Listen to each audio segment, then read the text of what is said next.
as much fun as it is talking about Hatoful Boyfriend, Right? um, we should probably get started. Yeah. How are people this week? Okay. I don't have jury duty this week, so much better. Good. Yo, jury duty sounds terrible.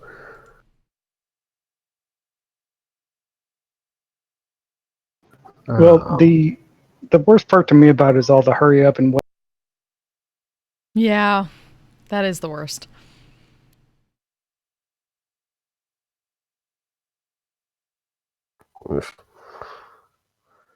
Alrighty. Jeff, you're there.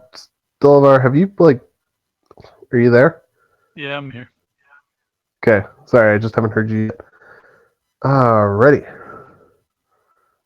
So, let's get into it. Who remembers what we did last week, guys? We talked about all the weird shit that we saw walking through the door, and then we met a guy who gave us, basically told us to show him something interesting so we'd be allowed into the tower. And lo, we did in various capacities. And lo, you did. He explained who we'd want to talk to for various things. So, Diggeroy learned some chronomancy from him, and the rest of us went up to the ninth floor to talk to another one A of the very members. unhelpful person. Yeah, a very cynical person. Very cynical. Yep. And we found out that we had to do a thing for her, which is find a portal to Sigil Yep.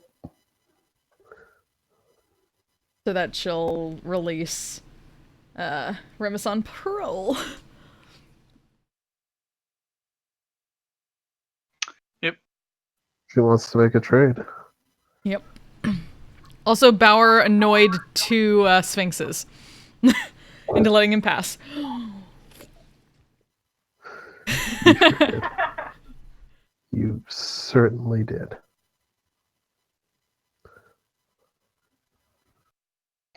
I did what they asked.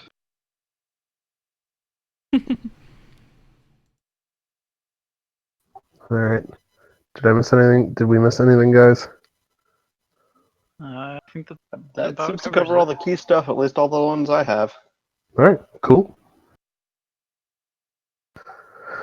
Alrighty. So last we left off at the very end of last session. You just made a deal with her, I believe. Sorry. You just made a deal with her to go find a portal to Sigil for her. And she'd been very vague about why people in the tower could not cast certain spells. Ah, yes. Somebody would kill him. Yes. Somebody would. Ooh. Spooky.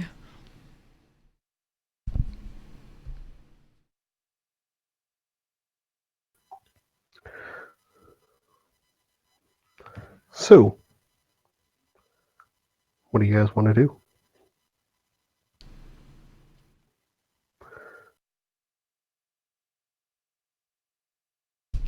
Well, I'm downstairs learning chronomancy, so That is true. You are downstairs learning chronomancy. You're learning how to rewind woo.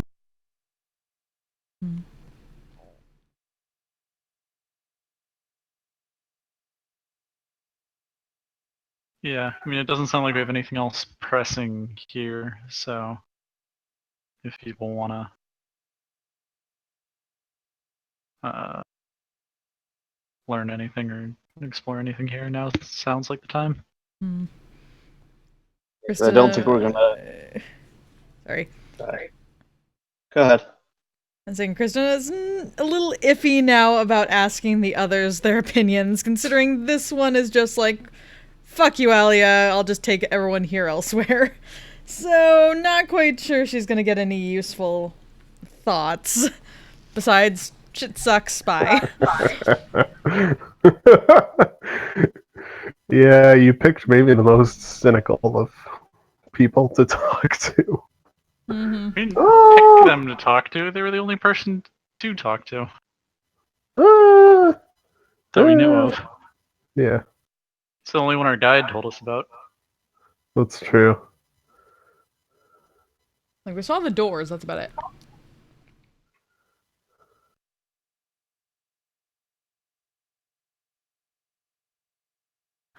So yeah, if you guys want to poke around here at all, by all means. There are several floors of library here, if you wish. Avia, after you guys having agreed to find her portal, has kind of gone back to her desk and is muttering to herself. She occasionally flickers. Nolan's manifestation has gone over and is whispering at her and occasionally poking her. Like, literally flickering, or... She is flickering. He's just poking her whenever she's self. Hmm.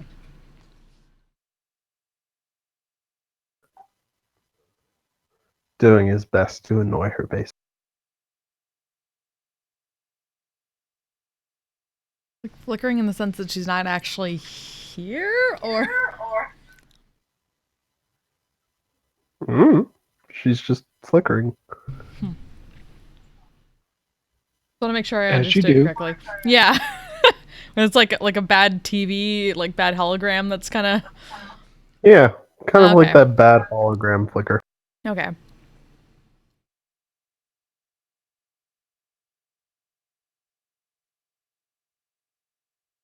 Yes, guys. We are unsure if we are going to get any good thoughts here, Sadok. Bauer. Even from the others, if they are like her.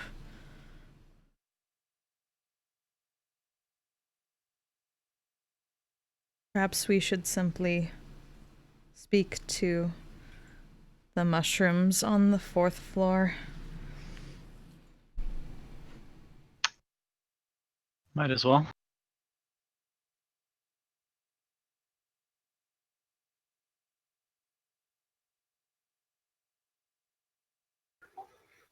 Just don't know, just shake her head at Avia and then peace out of the room.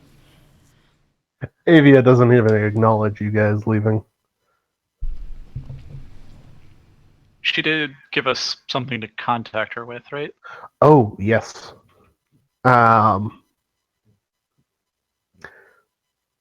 She flickers from her desk to next to you, Sadok, drops something on the ground, and flickers back to her desk. Jeez, won't even hand it off. Crepes.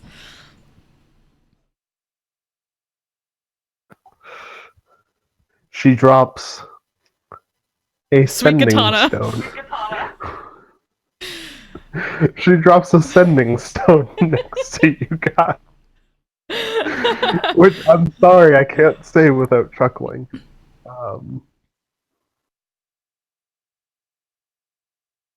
But yes, you have a sending stone to Avia.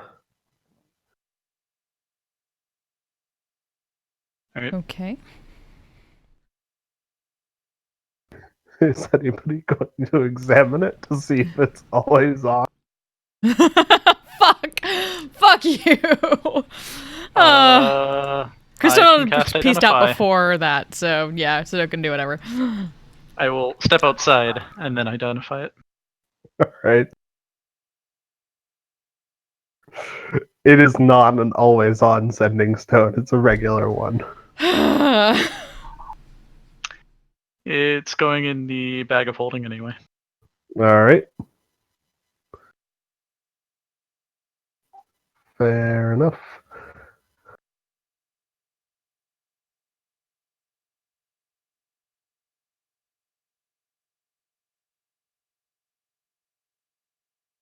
All right. So,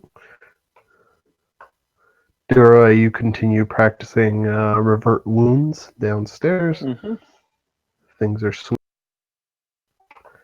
The rest of you head back down. You wanted to go to the 4th floor and talk about mushrooms. Yeah, see what all they had, since couldn't stay too long last time. All right. So you head back down to the 4th floor. It continues to be about as much of a mess as it was last time you were there. The swarms of animated gold coins float through the corridors carrying stuff. Zombies and skeletons abound. You see the occasional myconids wandering through as well.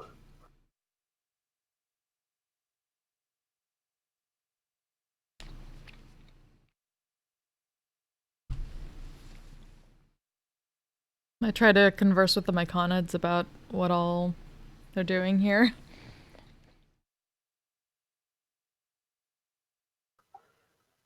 We serve the master. The master. Yes. Who is the master?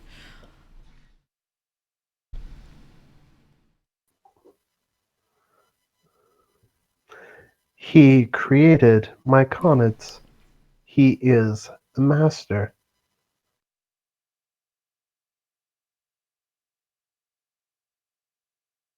May we speak to the master? Follow us. Nods and follows. All right. You follow the myconids as they slowly meander towards one of the workrooms and open the door without knocking and motion you in. Within, you see. Out of Sorry? curiosity, do myconids exist in this Underdark, or is this like something Yeah. entirely? Okay, Yep. making sure.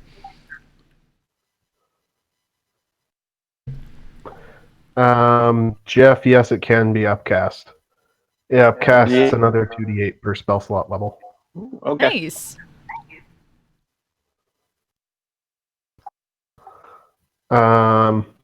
So you enter in. The workroom has been redone basically in the style of a cave. It has mushrooms growing everywhere all around it, and various specimens of other kinds resting in glass containers. There's even a small area over to the side where it looks like a few species of fungus are growing under the direct sunlight, funneled in through a window. In the midst of it all, there's an old man who's wearing a hat grown from a mushroom. He's shouting at a group of myconids as they tend the mushrooms within his cave shop. Now! That one gets that feed. He's pointing to various mushrooms and pots of fertilizer, shall we say. That one gets that one. That one gets that one. Very important. Don't screw it up. If you do, I can always make more of you.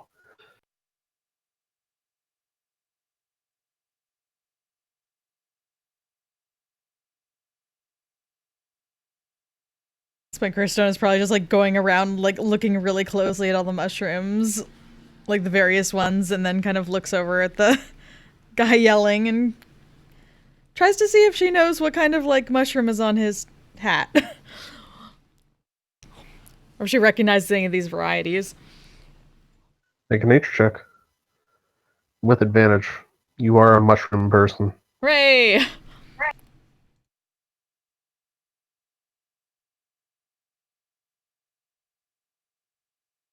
Wow. Oof. You recognize a few of them. You don't recognize the specific one that he has on his hat, though.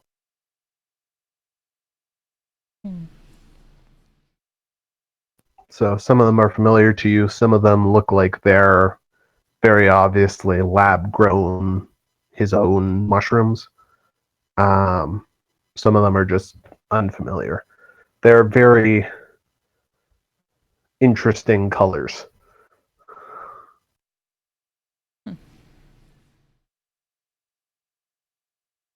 Might wait a moment until he's done yelling at some point, and then, like, are you the master?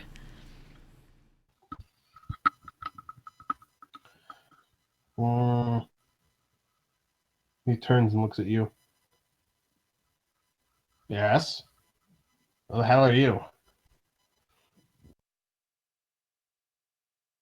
We are the denizens of the Cristona. We are new to the tower.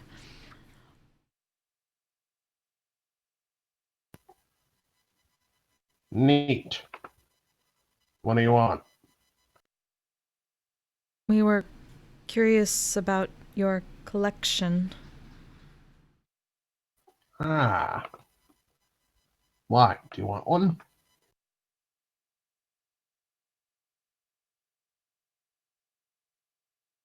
We are certainly looking for more to add to our collective, yes.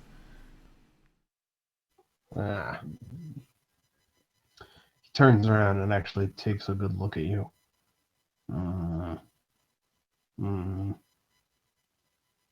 What are you? He starts kind of poking at some of the mushrooms on you. Oh, you got something weird in here. You eat, smoke, some other mushrooms recently? Other spores? There's like a slight scrunch of the nose, sour, like a sour look. Not by knowledge. Eh. Okay. You got Cran Nocta in here. Hmm.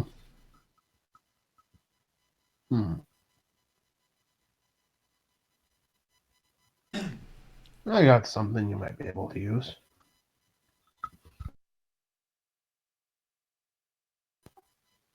And I got. You can read, right? I met a couple of you before. The others couldn't read. We were taught some written language by our enclave. Looks a little curious by the before, like others before. Others You're came not the, from the not the below world. first. You're not the first collective to wander up here. You're not even the first to find its way here. We are He curious. rummages into a small little stone cubby and pulls out a scroll. Here. This will give you a bit of give you some ideas on how to expand your collective if you want. Maybe help you. You got some Cran Nocta in there. Maybe help you integrate that a little better into your collective. It's research notes from the last couple of collectives that came through here. Curious. Thank you. And if you're willing to take the time to do it. He walks over to the far side of the room and grabs a small glass case containing a pure black mushroom. Can take this. It's a bloody fast fucking grower, and it sprays spores everywhere when it grows fully. Just gotta figure out a way to work it into yourself. That's your problem to do. Slight nod at that and take it and look it over. And then, look back up to him. What would you require in payment? I want 2 hours of time to examine you.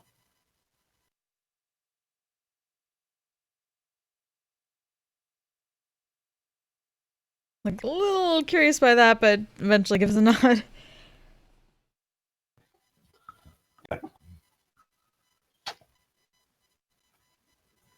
So, Bauer, do you want to do anything while Christona is being examined? No.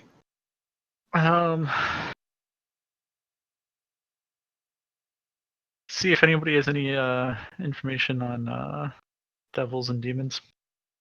Oh, there is definitely some information on that here. Do I? Anything in particular you're looking for? How to summon them, how to defeat them, their history, the kinds of devils and demons. I think the answer is yes. Specifically, or I guess not specifically, but just generally anything that might help find out what happened to Clantha or where she is.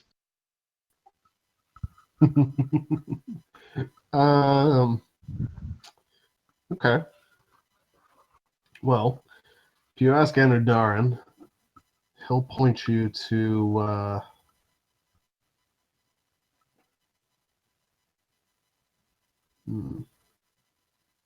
what was the result of your augury from last time? Or of your divination from last time? Remind me.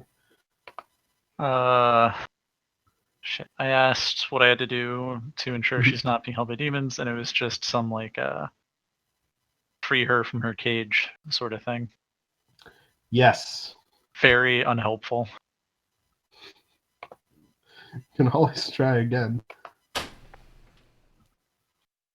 You got at least one very helpful for divination. And actually, I can't try it again quite yet. Sorry? It hasn't been long enough. I mean, I guess I could try again. There would just be a even larger chance of failure. Yes. Yes, you could.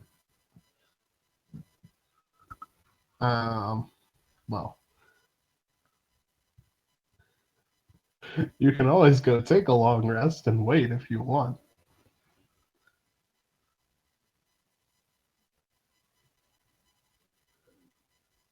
Yeah. And try again after you're rested. We'll hold off on that.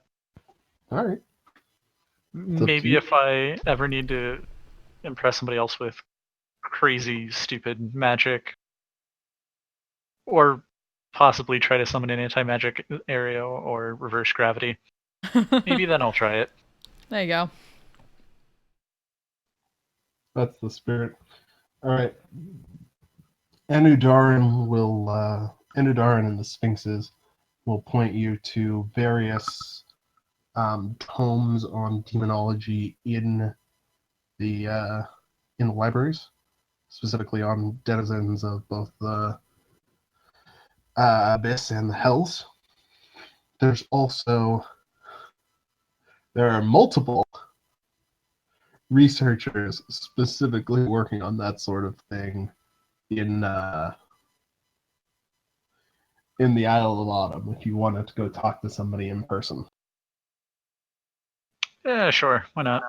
They warn you that all research is here. You cannot attack anybody else within the ground who is also a member of the Isle.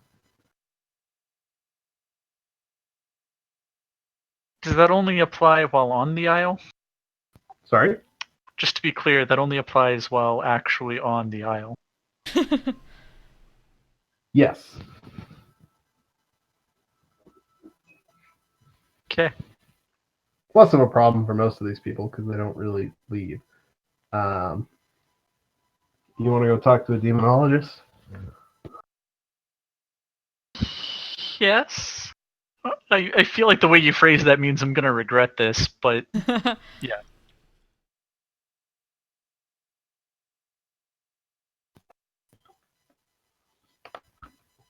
I mean, you're going to go talk to somebody who summons and studies demons for a living. What could possibly go wrong? It's a living. Uh,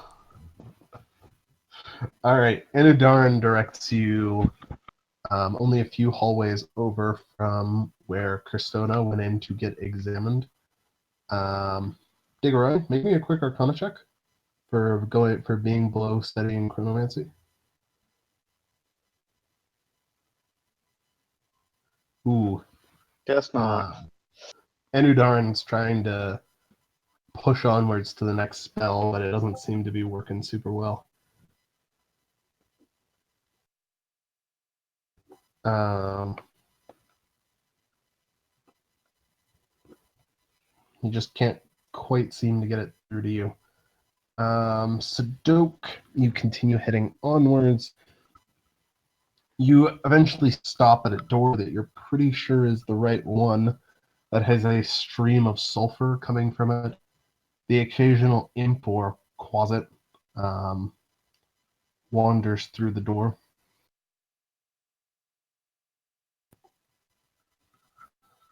Literally walking through the door, I might add.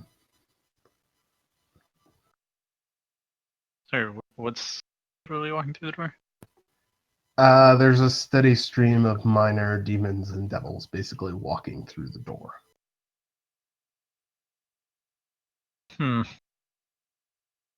Well, I take it that means the door's open, so I will head in. All right. Wander in. This is mostly set up in the same style as you'd expect like a university professor's office to be in. The only difference is A, it's much larger, and B, there's an enormous demon summoning circle on the far end of the office from you. There is a fellow in very long black robes standing over the circle, chanting in Abyssal. What is he saying? Right, so you speak Abyssal.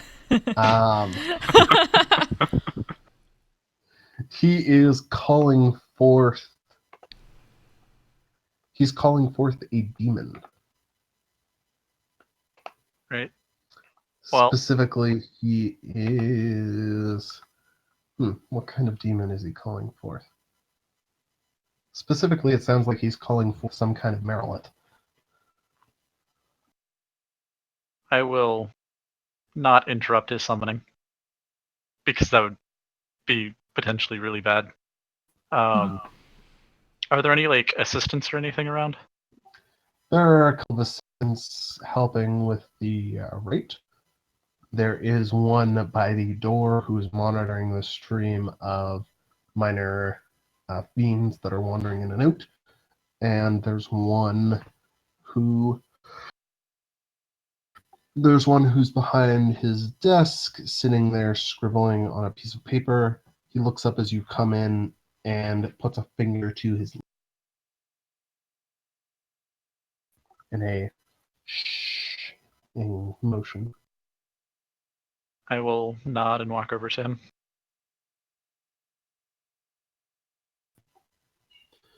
All right, he whispers to you. Welcome to the office of Professor Aliphus. What sort of knowledge are you looking for today? I will also whisper, but I'm not actually going to whisper. That's fair. I'm here to ask a few questions, Professor. Do you know how long he's going to be? And just nod in his direction. Probably another 5 minutes or so. I'll wait. Incidentally, are all of these demons considered members of the Isle?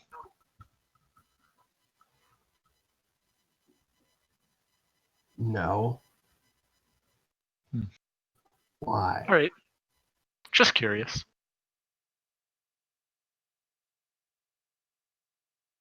Out of character. You said I can't attack other people who are members of the Isle. There's nothing wrong with attacking their research subjects, is there?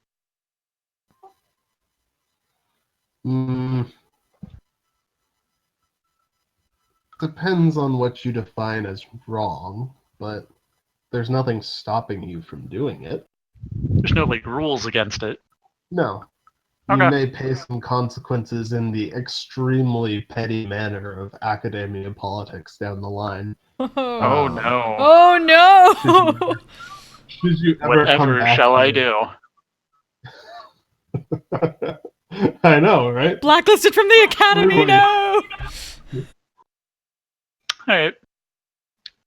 Good I'll never to get that know. grant now. Not going to do anything about it right now.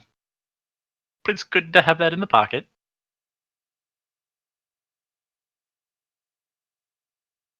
All right. I can only assume that as soon as you leave, you're going to start shooting every evil thing you can find in the corridors. Not necessarily. Yeah, are you going to leave them my comments?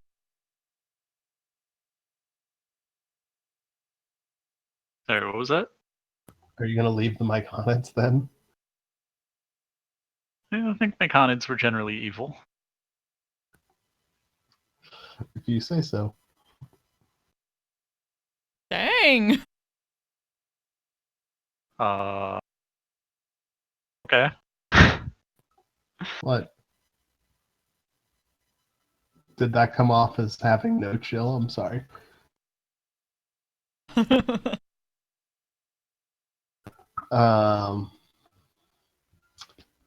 Right now. So 5 minutes passes. The Merilith is summoned. He gestures to several of his assistants to take readings, and he goes back off to his desk. He motions the one assistant out of the way and looks at you, Sadok. Yes. Who are you? Stoke, a recent entrant to the Isle. I was hoping you might have time to answer a few questions. Sure. I've got maybe 15 minutes before that thing leaves. And I could start the next summoning. Ask away. Answering your presumably mindless questions is about as good of a rest as I can hope. Alright. Well, trying to think how to phrase this now.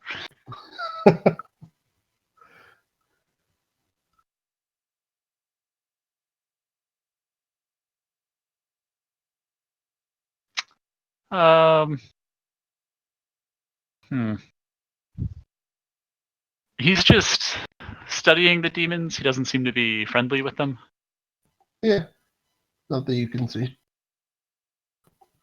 The Well, Merilith doesn't look super happy to have been summoned, but she's not openly raging at her summoning circle or anything. It's very hard to think of anyone here as being friendly to anything.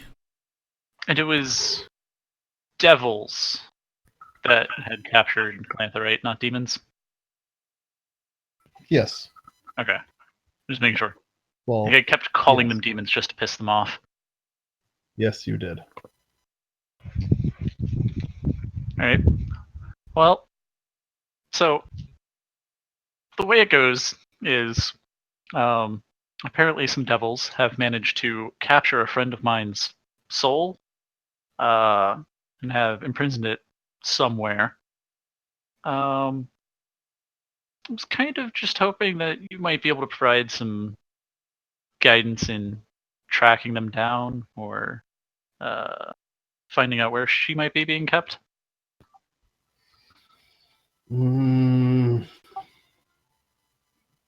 Harder to do from here.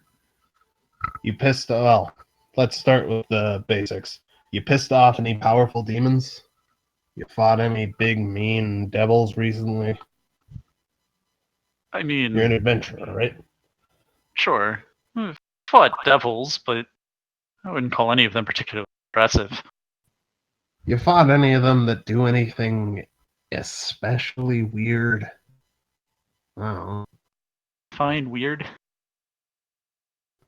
Anything that's not, your standard devil. They have some sort of horrible weapon. They might have some sort of horrible appendage that they try and stab you with, too. The higher level ones like to cast spells, too.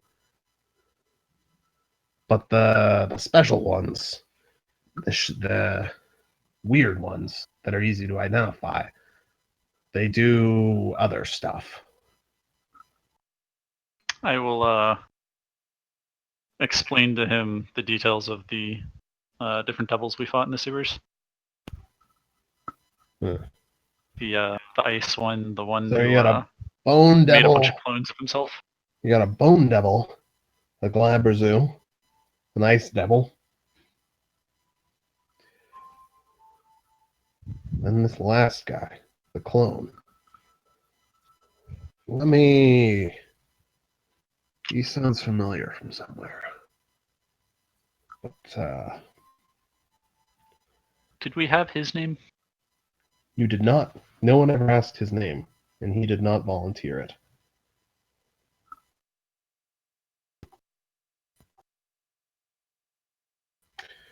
He rummages in his desk for a moment, stops, thinks better of it, and goes to a book on the shelf and starts paging through it. He stops at a J. This sounds like the right one. You spend a lot of time. Start making weird things out of thin air? Do his best to fuck with your head. Taunt you a lot.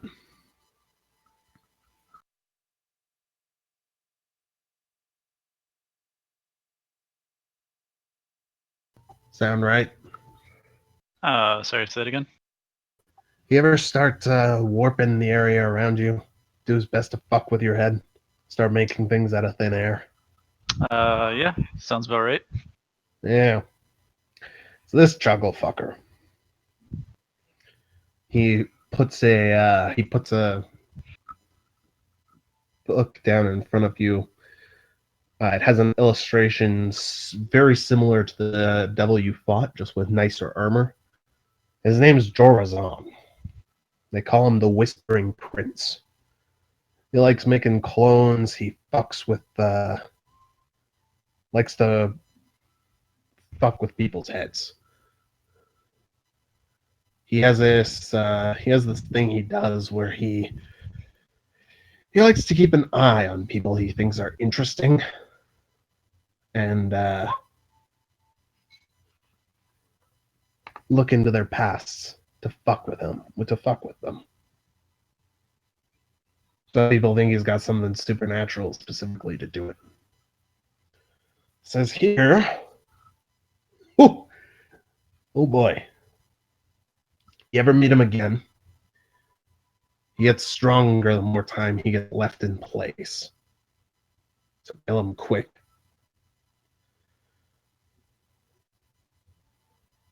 Oh boy. You pissed off one. I mean, I didn't piss him off. Well, He banished him, didn't you? well, yes. But the event in question, or the event that my friend who got, bad things done, that happened well before I even met the guy. Well, Word on Jorazon is that he used to be devil muscle for some old god. Old god might have even made him one of his chosen. Doesn't seem to have a name in here. Any details about him? He was tricky. He liked to fuck with people. The god or Joraz or the devil? The god. He was a trickster god.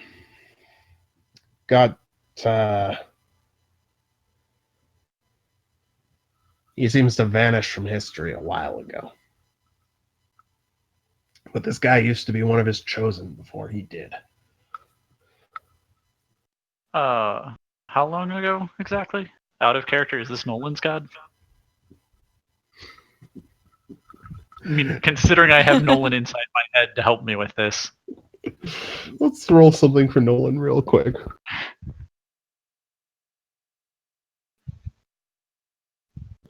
Make an insight check at advantage, Sadok, to peer inside your own head.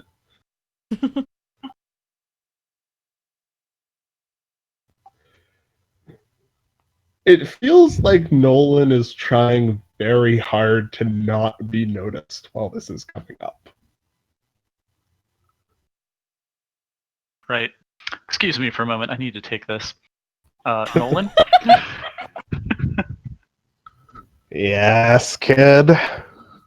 What do you know?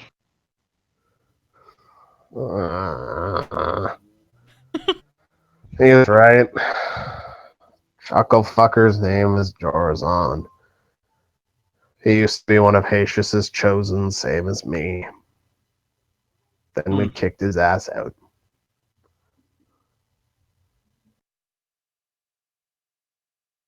Happened before Haitius's fall. Jorazon got unpleasant. Imagine that. A devil. Unpleasant. Yes. Any idea where he might be holed up these days? Hells, probably. Hmm. You could always. They summoned him in the sewers. Trinity probably has the rituals to summon him back up hidden away somewhere. Know any weaknesses?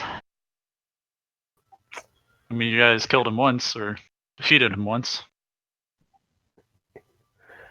Yeah.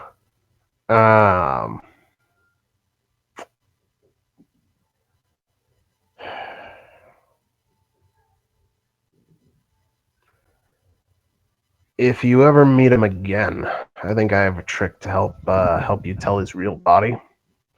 But other than that, no.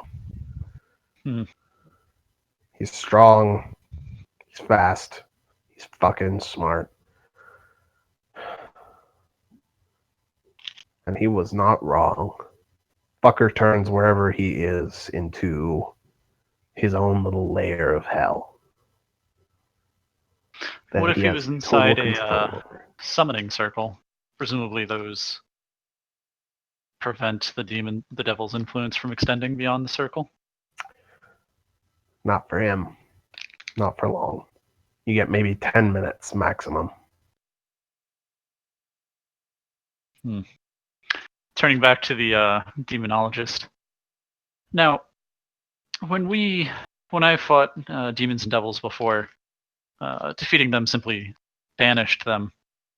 What if one were to resummon the devil or demon immediately after it was banished and, well, frankly, kept beating on it? Would it be possible to kill one? He shakes his head no. How rude. Yes, they're very inconsiderate like that.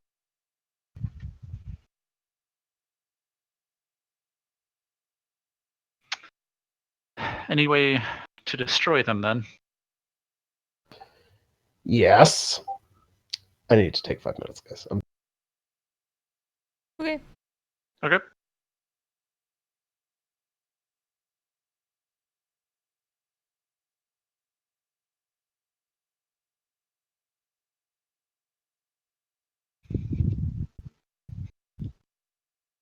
The D&D Beyond. Huh. Usual go-to and take a break. It's time for D&D Beyond advertisement. Fair enough. So yeah, I'm kind of thinking maybe we can just summon Chucklefucker and kill him a few times. It's like that's mean, we just basically could his name now. do that, but I have a feeling that it won't make him permadead. The question is, how do we summon him and then just keep him stuck forever? That's probably the better option. Stick his ass in a cage. Sam Riegel? Not Sam Riegel. No.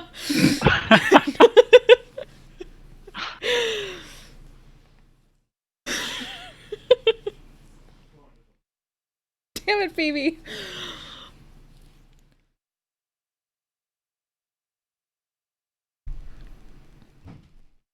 Yeah, I'm thinking you can't kill it, but you can probably piss it off by sticking it in its own cage somewhere where it can't do anything.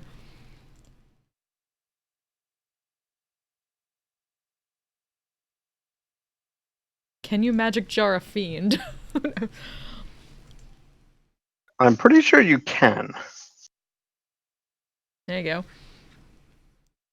Too bad none of us can cast Magic Jar Yeah. yet. Give me time and a crayon. Is it on the druid spell list? I don't think so. I'd be kind of surprised. Hmm. Diggeroy can learn it, right? Bards can learn anything. There's Yeah, it'd be a magical secret there's thing. limits to that, but yeah, I could.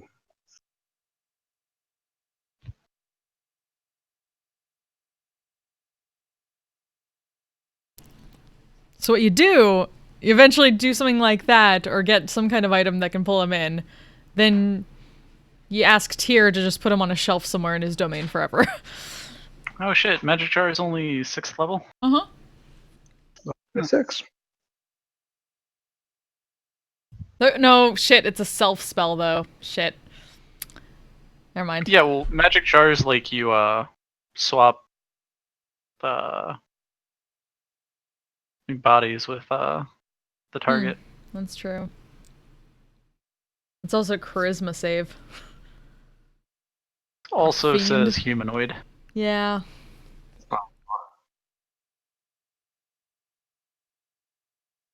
Can you polymorph a fiend? Probably not. Not regular polymorph, but true polymorph might work. Yeah, that's the hard part.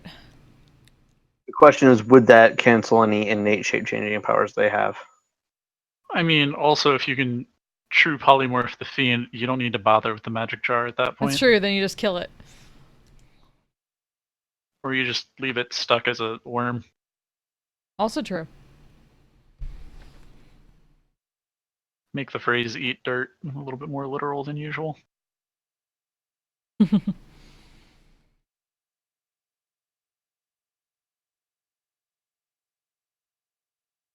We get the satisfaction of killing a fiend if you true polymorph it for the amount of time it takes to, say, like, get stuck there and then you just squash the slug.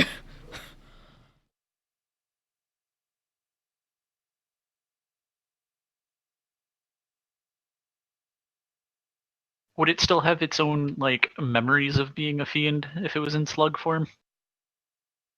Or is it just a slug dreaming that it's a fiend? Do slugs dream of devils?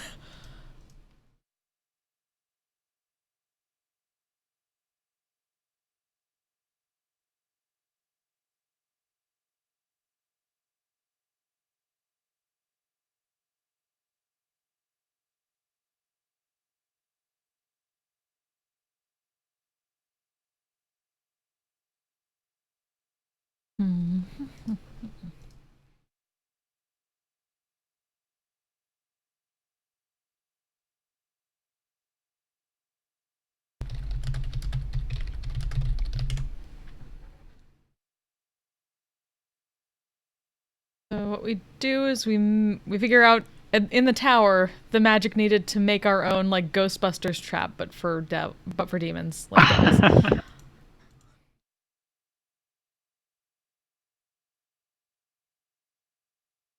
mean, this would be the place to do that. Everyone's an asshole, but they give you information. Apparently.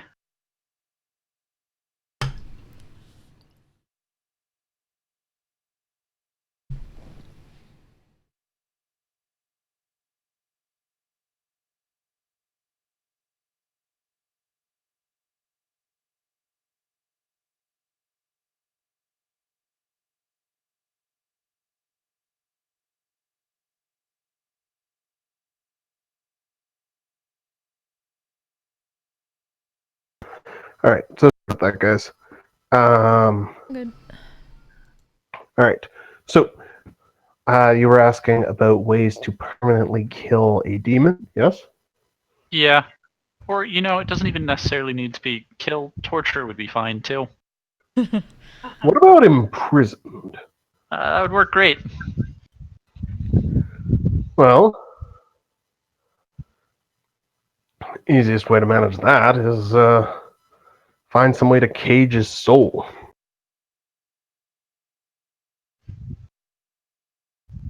Despite all appearances, especially those like yourself, soul cage is fiends do in fact have souls. They can be caged. The other option is you can go for a full-scale imprisonment spell on that end. How exactly does one cage a soul? Specifically a fiend soul? There's a spell called Soul Cage. It can be repurposed. The well-known version is specifically for humanoid souls, but there's a version we've been working on for fiendish ones.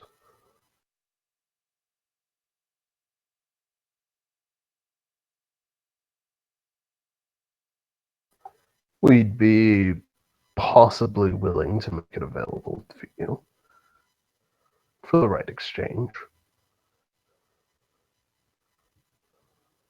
Hmm.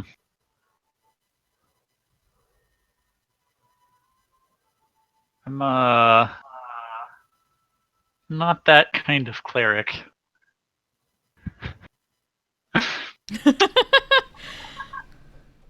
I don't understand what you mean.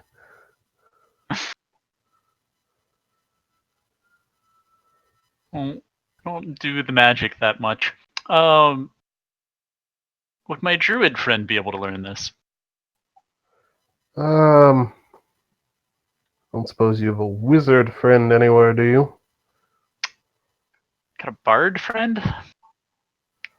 If, Sophia?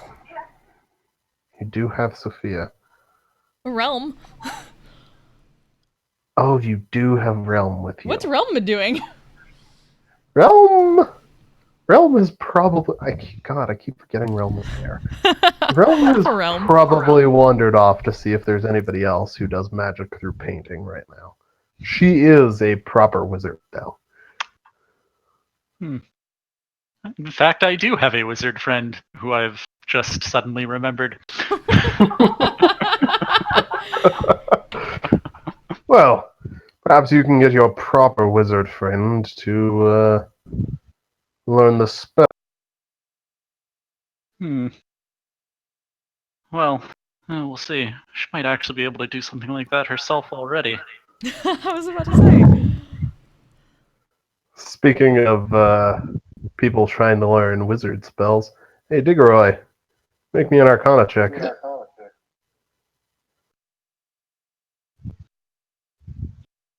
Oh. Make me a Charisma check as well.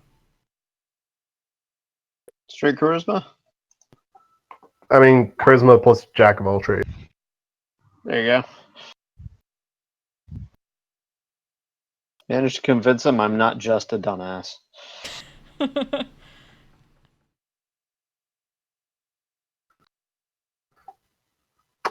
All right. You managed to spout off a bout of bardic spellcasting theory that at least makes fuck. Why do I keep forgetting his name? It's a good thing I have notes. Anudaran. Fuck. Why did I pick a name that's so hard for me to remember? You spout off enough bardic spellcasting theory to at least make him respect that you know what you're talking about. Yeah, man, you just have to make like a totally sick chord and everything just like magically happens. Basically. But there's like theory behind this and like the proper chords and whatnot. You know, you Yeah, have to man. express it Music right. theory, yeah.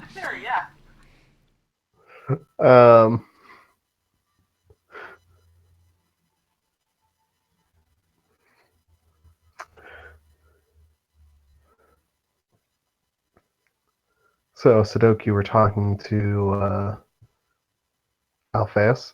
Mhm. Or Alphaeus. Well, if she can do something of her own, then you won't require my soul cage. That is perfectly all right with me.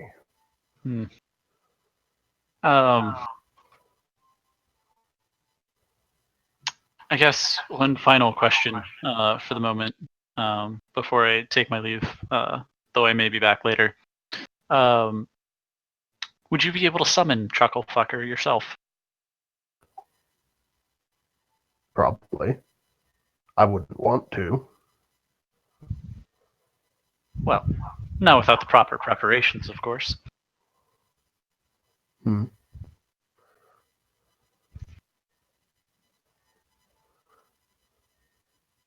Were the correct moment and the right bunch of people to present themselves, though, to make it happen, I might be persuaded to attempt to kill him.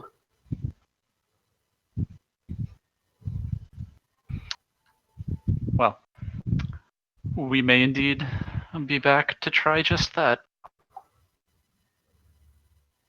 Perhaps I should make myself clear. I mean, annihilate him, not banish him. Yes, that's perfectly fine with me. Good.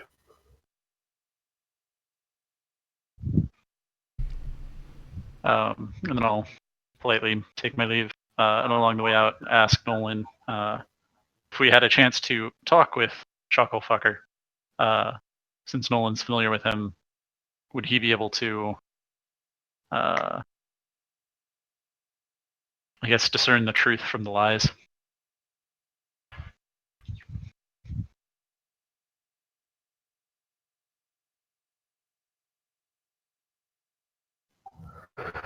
I can. Well, I'd be better equipped for it than you would, probably. Frankly. Probably. I've got some magic that can help with it.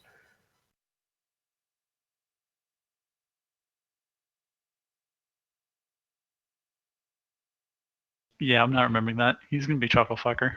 Yeah, right. Yeah, like I said, I know he'll forever be known as Chucklefucker now, but I should make a note that you guys are going to call him Chucklefucker so that I know who you're talking about. You should. You really should. Alright. Well, with that, I guess I will try to find Realm.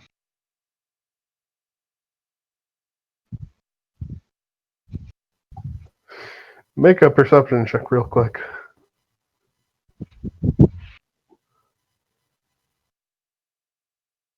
That should not be an advantage, so 12.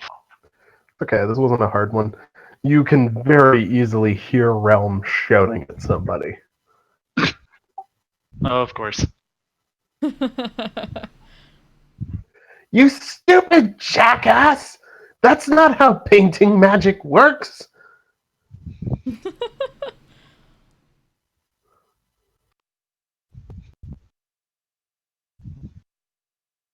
I will head towards Realm. You find Realm in one of the corridors with a mess of paintings around her that have been trashed and thrown on the ground. Somebody did paint sad little trees and rocks and clouds because he was It's like the worst. 3 layers of wrong right there. Yeah. Ugh. He didn't even give the clouds little friends. Anyhow, you find her in a ring of destroyed paintings, shouting at a harrowed-looking professor whose look and demeanor screams, "Who the fuck is this little demon, and why is she in my why did she wreck my workshop?"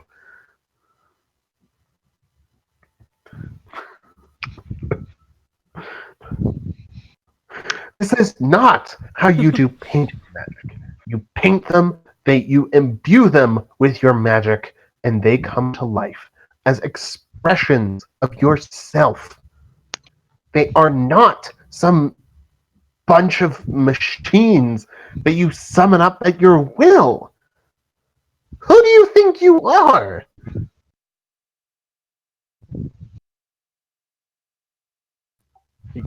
The professor kind of just... I am Professor Ulipan. I am a member of the Tower of Autumn and an expert in painting magics. And I defy you to prove that you are better than I am. Realm gives him a bitch please look. Challenge accepted.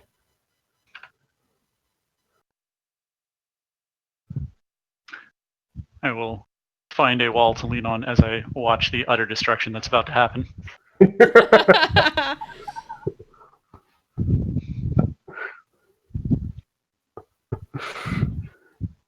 Realm, or well, Professor Ulipan pulls out some, runs a news workshop, pulls out some canvas, and starts methodically painting what looks like a little clockwork spider on it.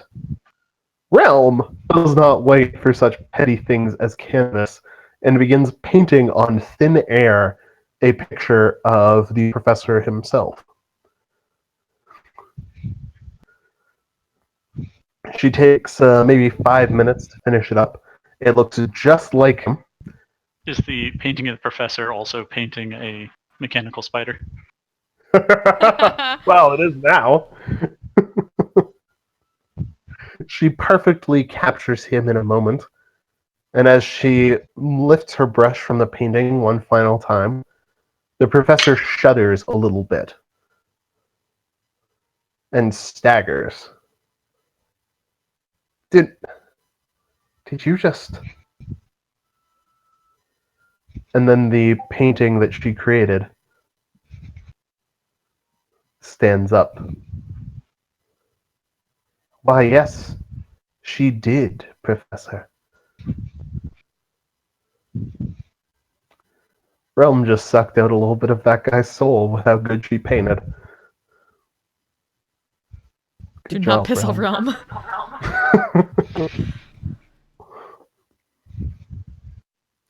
This is how you get true magic from art. Magic so pure that it takes on some of the soul of what it depicts. Quite literally, you may experience nausea, lightness of head, dizziness, or faintness in your muscles after having lost a chunk of your soul. Would you like it back?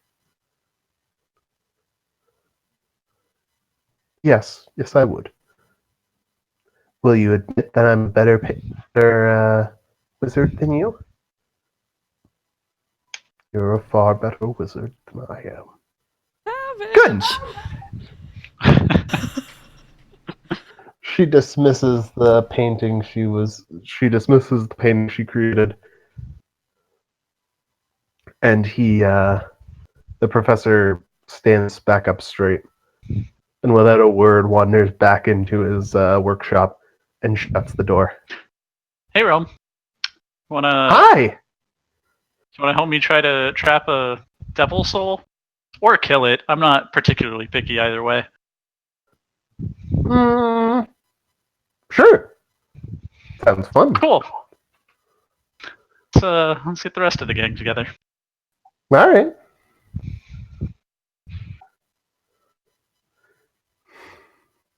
It will go off in search of the rest of the party. All right. Kristona's still being examined for probably the next, I don't know, hour and a half. Diggeroy is downstairs with Anadaran, though. Trying to incorporate quantum time into music. That is one hell of a tempo right there. It has the weirdest looking time signature. Is this where like you create a song that's so long and so like time condensed that by the end of the song you're inspired by yourself at the beginning of the song? I think I need more drugs here.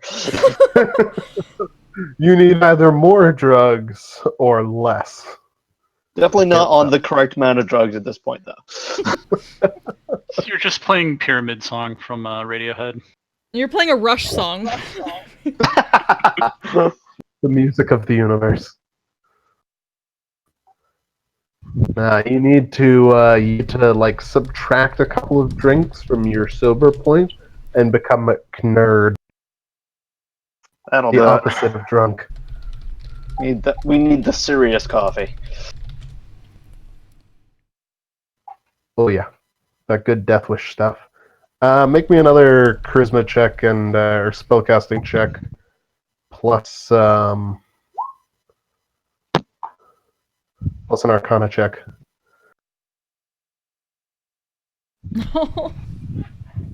Oh boy, these are not going well for you. I'm so sorry. They're not. Well, I mean, it's not like there's bad consequences for it, so. yeah. No, it's just lack of good. You pick up. You don't quite understand the next spell he's trying to teach you. It seems like it's something causing time explosions. But you do pick up enough knowledge of how time magic interfaces with bardic music to start researching your own time magic, should you desire. All right. And you still have revert wounds. Okay. I'll ask him if there's any like books I can borrow or something. Bardic chronomancy is a seldom researched topic. I would, however, He holds out a hand, snaps a finger, and a scroll appears in his hand. Read this. Meditate on the mysteries of time in Yualia. And then when you are done, and you have figured out at least one more spell, return to us. I'll teach you something new. Thank you. The scroll, as you open it up at the top, reads Chronomancy for Dummies.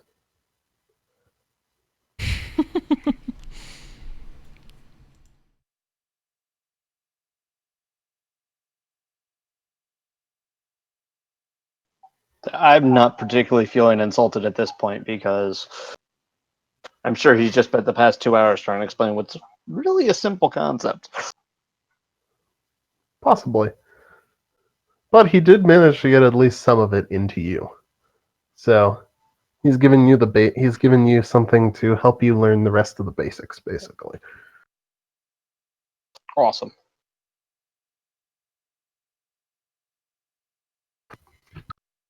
It's at this point where you see Sadok and I assume Bauer coming down these stairs towards you with Realm in tow.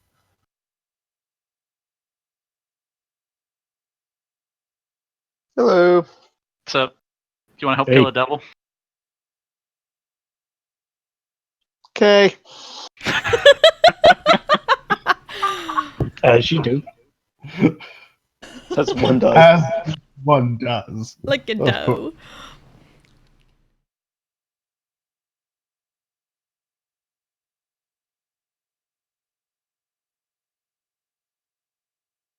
Cool. Well, let's go find Christona. That was very simple. I like it.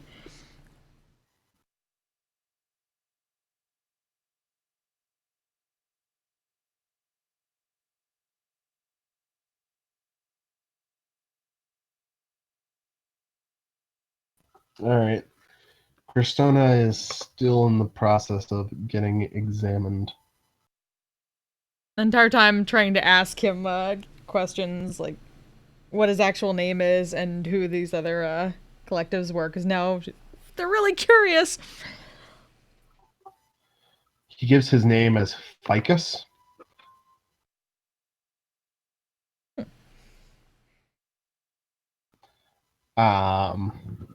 He kind of gives you a weird look when you ask about other collectives. They are other collectives. They came from below. They managed to find their way here somehow. One time a druid brought one of them. He was very insulted when we wouldn't let him in, though. He had no interesting qualities.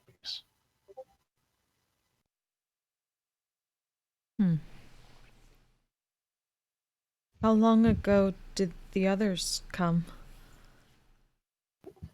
He looks at you and kind of shrugs. Wow. Like 10 years ago in time in here, but I don't know how long that is in time outside. I haven't left since I came here. Most of us don't, frankly.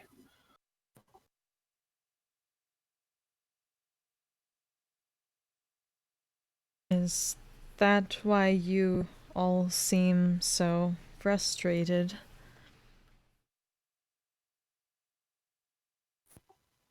Maybe.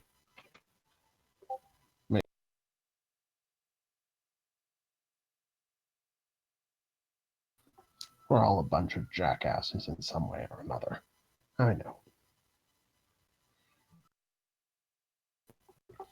Everyone who comes here and lives here forever is, let's say, devoted to their work.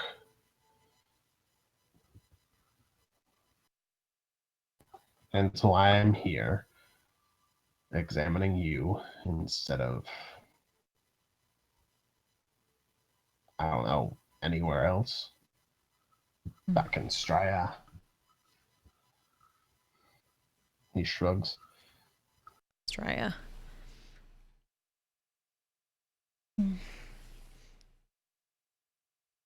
So you simply wish to work forever and not see what is done with that work from those who leave? He shrugs. The work itself is its own reward to me.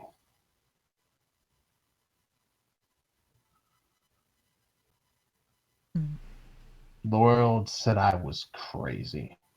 They turned their back on me. What do I care what they get out of what I work on now?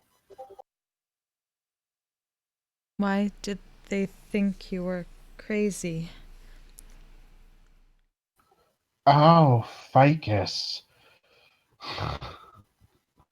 You're not wrong.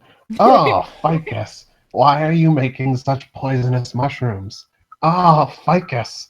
Why are you making mushrooms that grow so fast and so quickly and spread everywhere, even in sunlight? Ah, ficus. Why are you crossbreeding the two of those mushrooms together?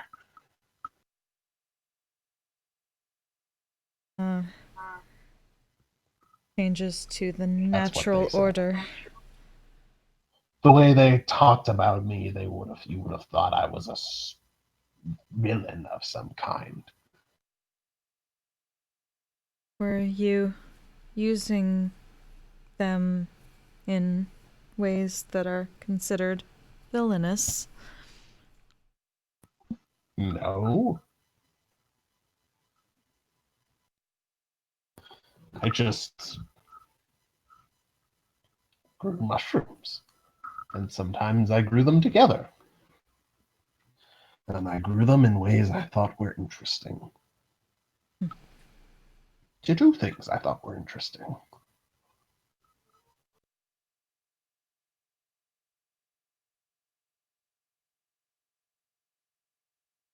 He kind of shrugs again. Doesn't matter now, anyways. I'm here. They're out there. They can burn in the hells for all I care. Mm-hmm. He kind of frowns at that.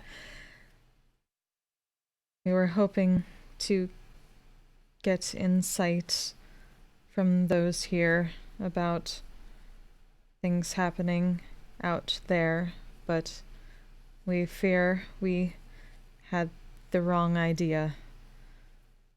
Seeking Possibly. answers. We're not exactly concerned with the outside world. You want some do-gooders who worry about the world outside. Go to Aventine. Talk to the school there. You want knowledge. Real knowledge. Come talk to us. We seek knowledge, but if the knowledge has no connection to retaining the balance, we are unsure if it is useful knowledge. If the answer is simply to run away, if that is truth, it is a fool's truth. Oh. Whoever said we were the only answer? Look at me. I've been working on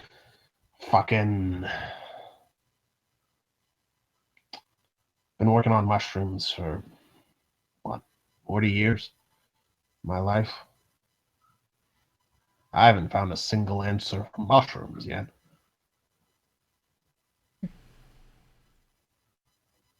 There's no single, all-towering, all-encompassing truth for how somebody needs to make mushrooms or how you should.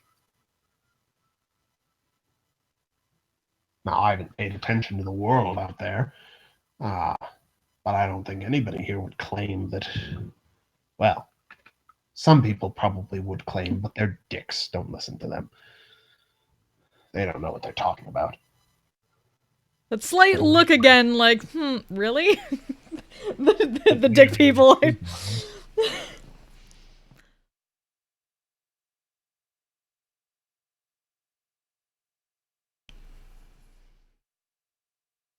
We have heard about many dick people recently. The world is strange above ground. Yes. Yes, it is.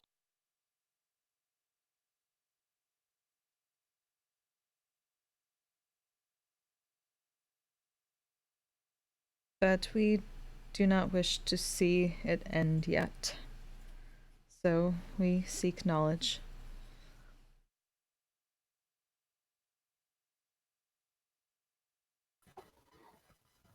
Ficus looks at you. Mm. Then go looking. That's what this place is for.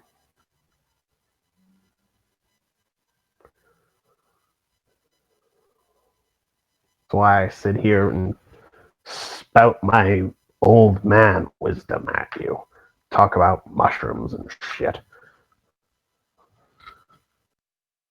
Hell, that's why we have 5 pages of libraries and a 9-floor tower.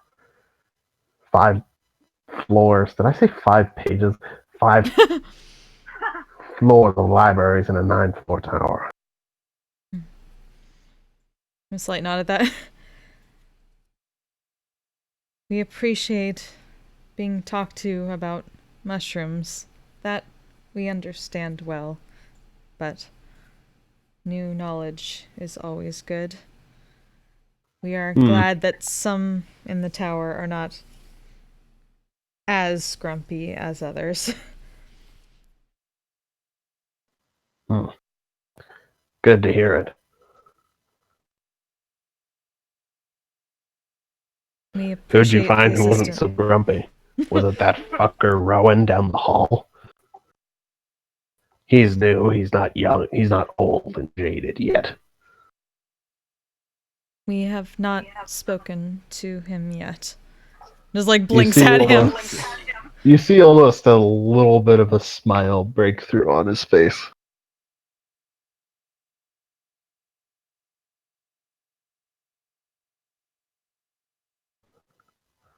Alright.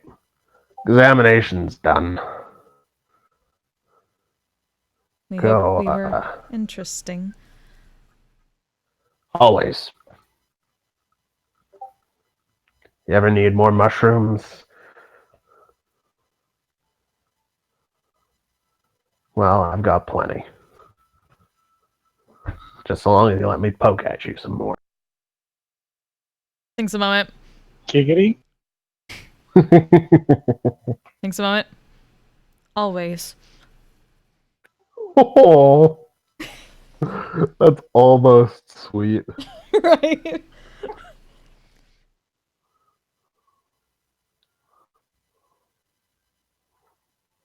Yay, I got a new friend. Got a new weird black mushroom friend. Let's see how that works out. And some notes. It's always good. Mm-hmm.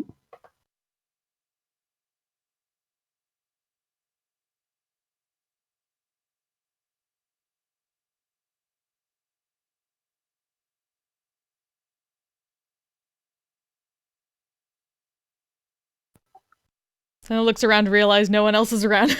We are unsure where the others went. He just shrugs.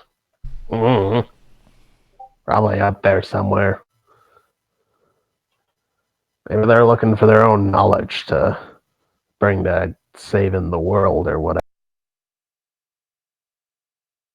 Something like that. Alright. We shall find them. Thank you, Ficus.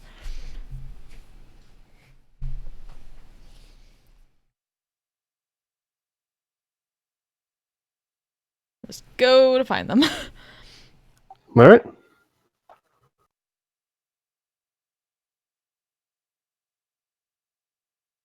So, the party is at long last reunited. As you all run into each other.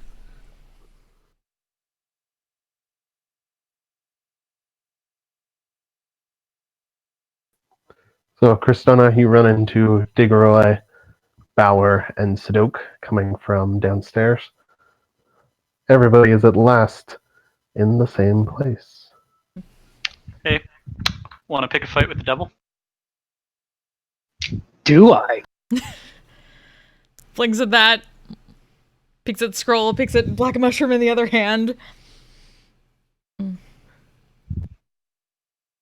We have done so before. Great. Lead them towards the demonologist's office.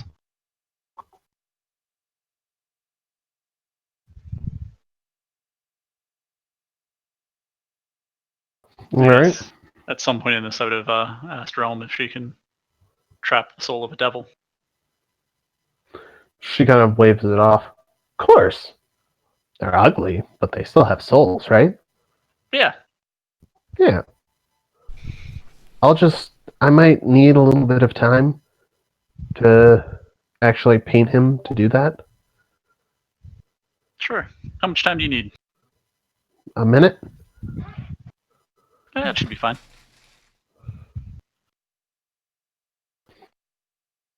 All right.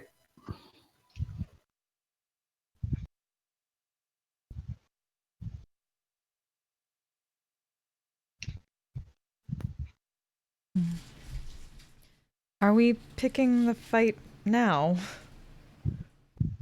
I mean, did you have anything else you needed to do? Hold up the mushroom and the notes. These may help if we can add them and learn Hmm. any more strength for a fight with a devil. How much time do you need? How long did it take to incorporate the Noctis The Kranakta? Nocta, yeah. That was a long rest type deal to incorporate. Or no, that was a short rest type deal to incorporate it in. Mm-hmm.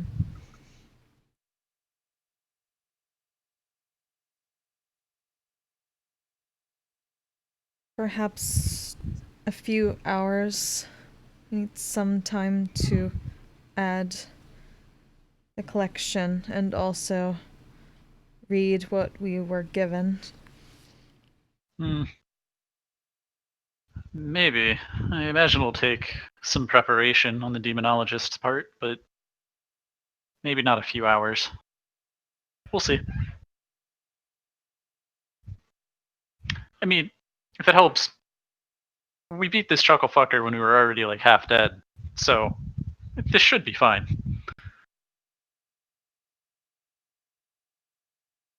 Plus, if all goes perfectly well, we won't even have to fight him. He'll be trapped in his circle, and Realm can just steal his soul from within it. There's a slight moment, like it takes a few seconds to like process everything he's saying. Like, by chuckle fucker, you mean the one demon that jumped around? Is that Yes. a chuckle fucker? That was the term the demonologist used. That is an unusual genus name for a fiend. What does it mean? Means he fucks chuckles. What? He chuckles while he fucks.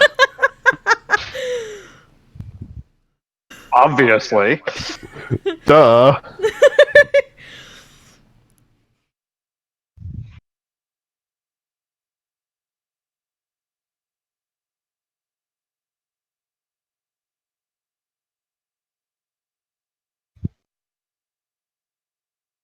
If you wish to do so fast, then that is fine.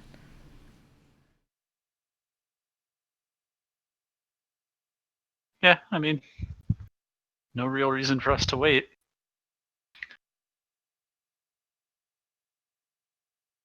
I suppose there isn't.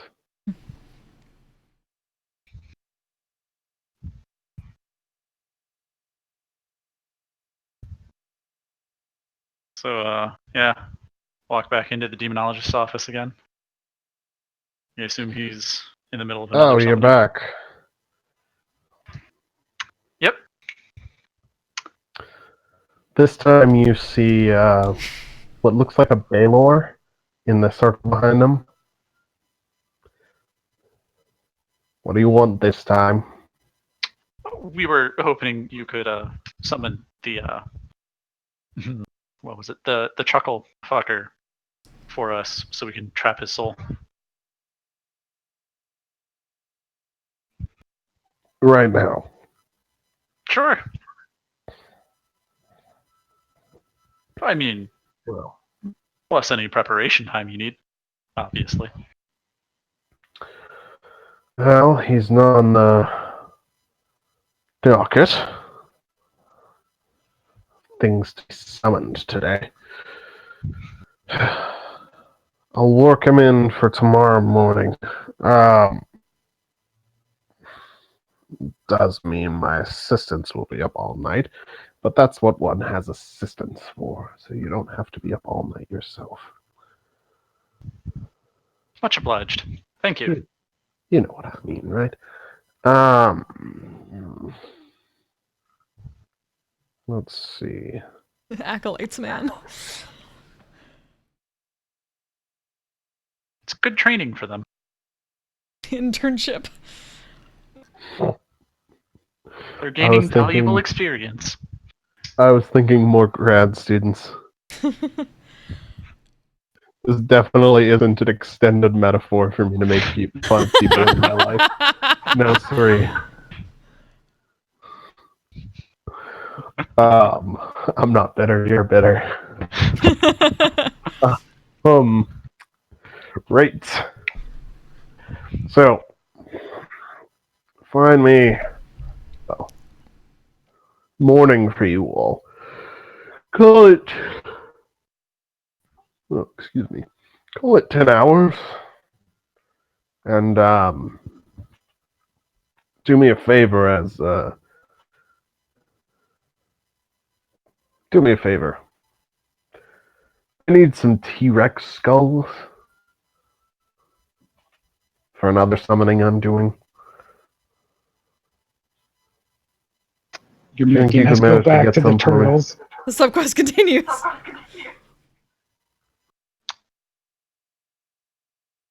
I think we can handle that. Excellent. I would much appreciate it.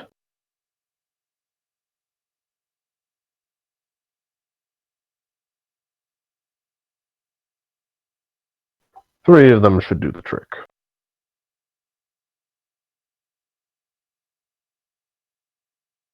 Funny you should mention. Very well. Excellent. I'll see you in 10 hours-ish then. See you then.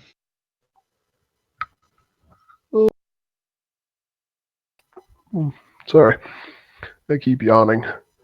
Oh, that was Alrighty. just him. No, that's David. David's yawning.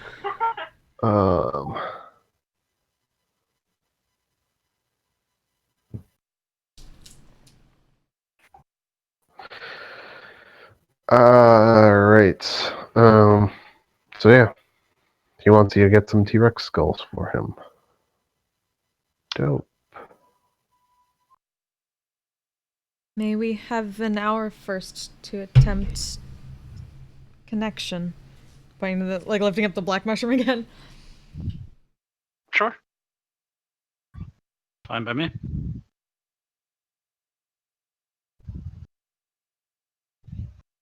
Find an area in the research lab to figure out what's in these notes and attach the...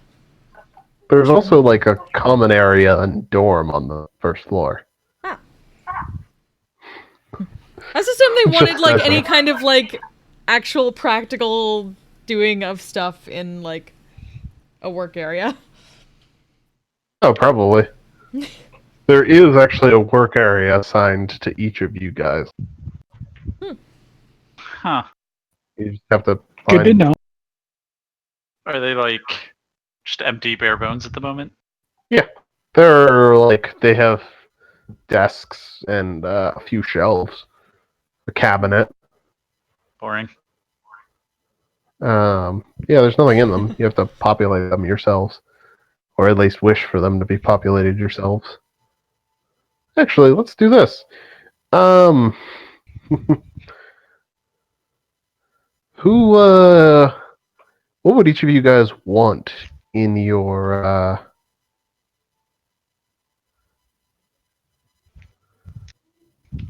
in a magic workroom? or in a workroom in general for yourselves?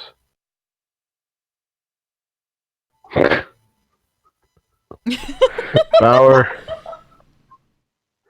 you find yours filled with blow and with various anatomically correct dolls that look like hookers. Sweet. Beat me to it. I'm gonna have to hang out in your place. They're blow up hookers.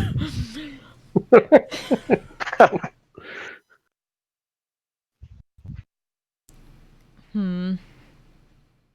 Specifically for chronomancy, I think Diggory would want a couple other musical instruments and like lots of stands and stuff, and like a drafting table for All writing. right.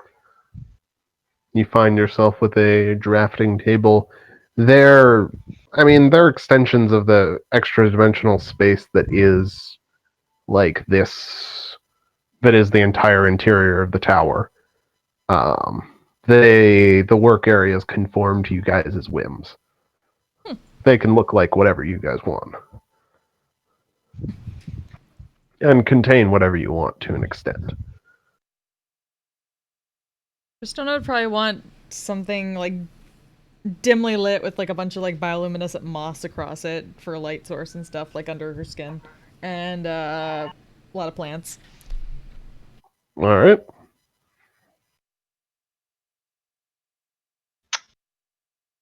I'm gonna go with a anvil and forge, a small shrine to tear off to the side, and the back shelf just covered in shelves to hold skulls with.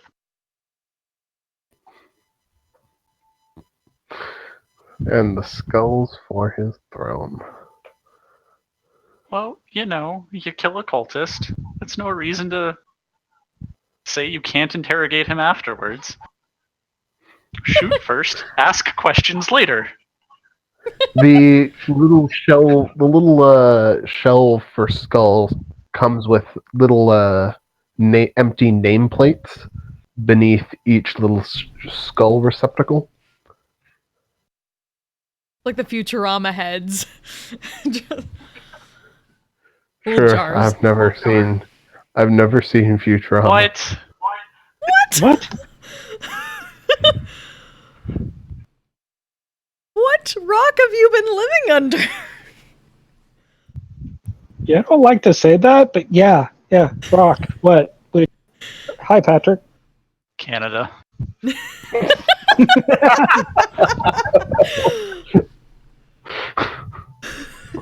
Oh, that's right. Blame Canada, you fuckers. Always. Yeah.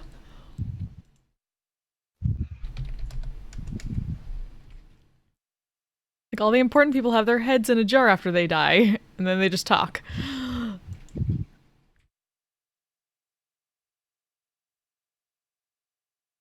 Yeah, that sounds about right. Mhm. I mean, Classic sci-fi reference. Right? again, there's I don't know what to no tell you. reason you can't do the questioning after the execution. I don't know what to tell you. I've never seen Futurama, guys. Wow. I know mean, this you're is wrong, but This is something you can rectify and enjoy it while you're doing it. That's fair. I'll add it to the list. No, you put it on the top of the list.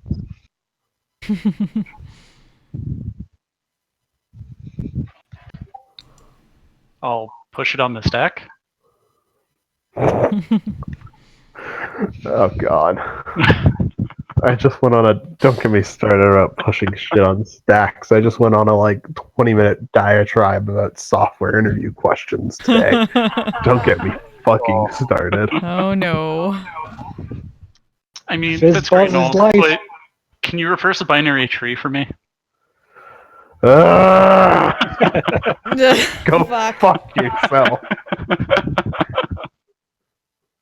Sigh. Why the fuck do I have to know how to reverse a binary tree? When the fuck am I ever gonna reverse a binary tree manually when I'm working for your fucking company? Never! The interview. Never! That's the fucking Yeah, answer. no, you're right. No The one interview. deals with Exactly when you're gonna do it. You know what I deal with when I use actual fucking trees in my work? I use oak trees. You know how I deal with reversing shit like oak trees?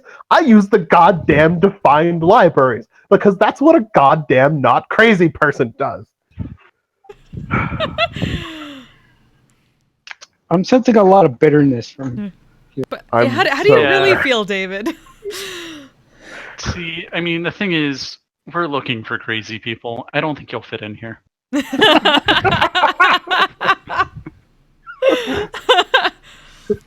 You seem calm and rational. You will definitely not fit in at this company. That's disturbingly accurate for a lot of the places I interviewed for, actually. Uh, Yeah. Every once in a while, they'll do something that makes sense, but this error gets overlooked. yeah.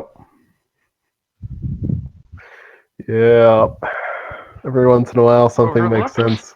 The rest of the No, time, no. it's like, there's a new JavaScript framework for the 5th time this month. Let's switch!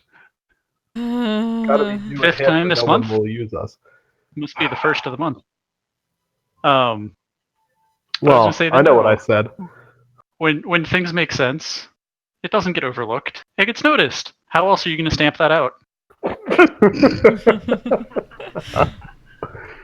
Oh. Yeah. Yeah. Anyhow, What were we doing?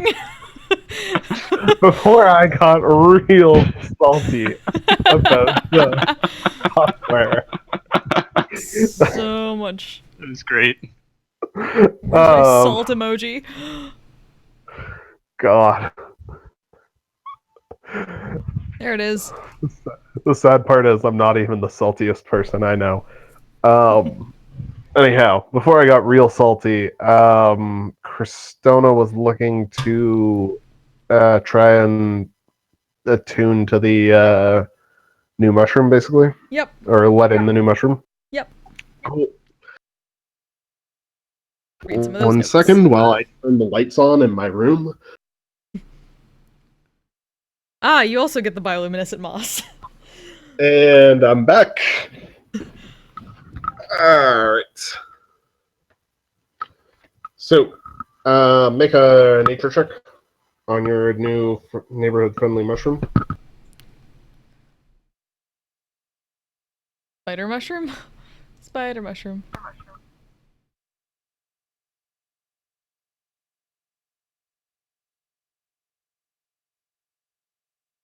Nature check. Play out there. Yeah. Oh, it just took its time. Okay. So, you don't quite manage to... You start working with it a little bit, and you get the feeling that this is going to take a longer period to fully integrate than just an hour. Mm-hmm.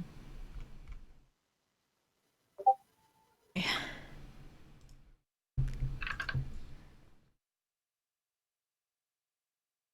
You realize that maybe 15 minutes into trying to attempt it. Can I read the notes? Sure.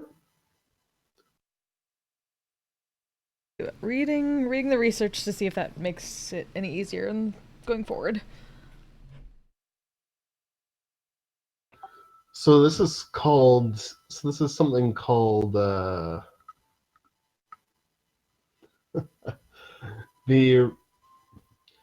Sorry, the research about the mushroom he gave you, or the research about collectives. Probably about the mushroom first, and then the latter if there's time. All right. You have 10 hours to find the T-Rex skulls and get back to be there for the summoning. Or 9 hours and 45 minutes now. Oh, can I do that? Now I'm curious. Yeah, locate creature. I've seen these things before. You can. Locate creature is good to, what, a mile? 1,000 feet. Oh, yeah. You can track. I too. Yeah, you can absolutely track them. Locate creature is a very disappointing spell, though. frankly.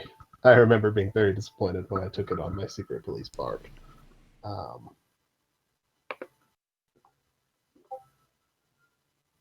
Secret police barge? Bard. Oh, okay.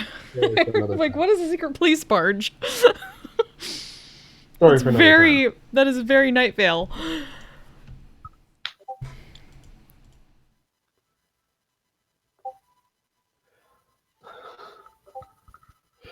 So the mushroom is called.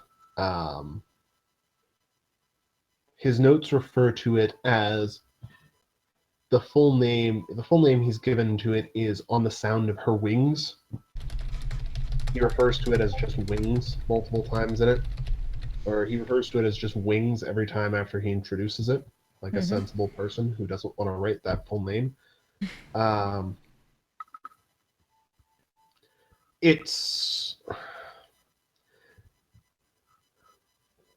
It grows quickly and assimilates into things quickly, but it has to be carefully guided to make sure that it doesn't just overwhelm whatever's already there. So you can certainly try and integrate it quickly, Yeah. No. but you might have some problems. So, given some careful pruning, which she explains the test to do so, which he explains the means to do so, which I'm going to leave vague because I'm not a mycologist. Okay. He gives you wings. Ew.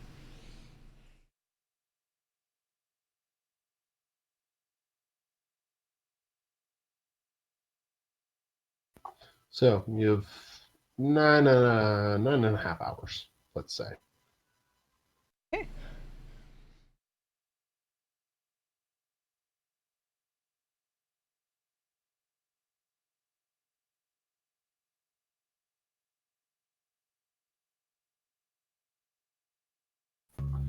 All right. What do you want to do, guys? You have 9.5 hours until summoning. Go find some T-Rexes. All right, go find some T-Rexes. You head down and out through the common area and out into the forest once more.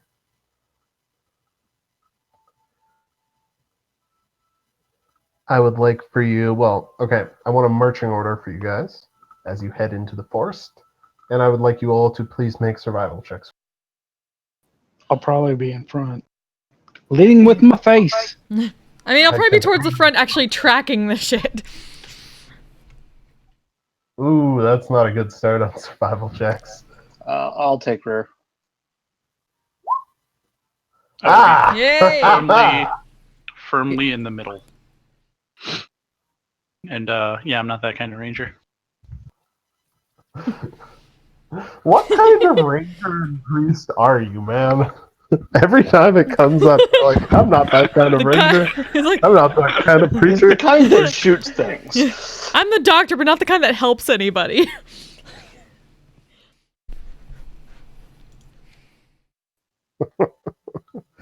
All right. So Satok, you are very much not that kind of ranger. Bauer, you're not any kind of ranger. Digoroy, Was that ever a despite question? being yeah. Did you say you had a question?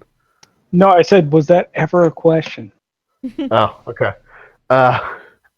Digoroy, despite being a salty sea dog, you're apparently very good at navigating through forests as well. Kristona's pretty good, but I mean, she's a mushroom person. There are mushrooms in forests. That seems legit, right? Yes. That's totally how this works. But Digoroy, You manage to easily pick up the trail of some T-Rex tracks with a 29 and lead you guys back to the same clearing where you met the T-Rexes earlier.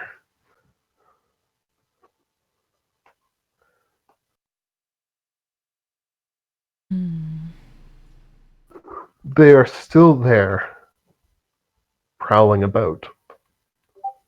No Oh. longer turtles. Yeah, no. No longer turtles. No longer turtles. I didn't realize T-Rexes hunted in packs. Yeah. These are special. That's how nasty this place is. Yeah. Anyway, let's go kill some. Okay. What do we bring him back from him? Skulls. Okay. Skulls for the motherfucking skull throne. We can assist with that. Well, first we need to get the T-Rexes to give the skulls up.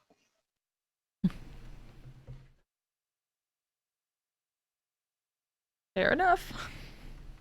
Alright. T-Rexes look at you all, growl, recognizing you from last time, and charge with a roar. Please, roll initiative, my dudes. I am going to voluntarily go last. Aight.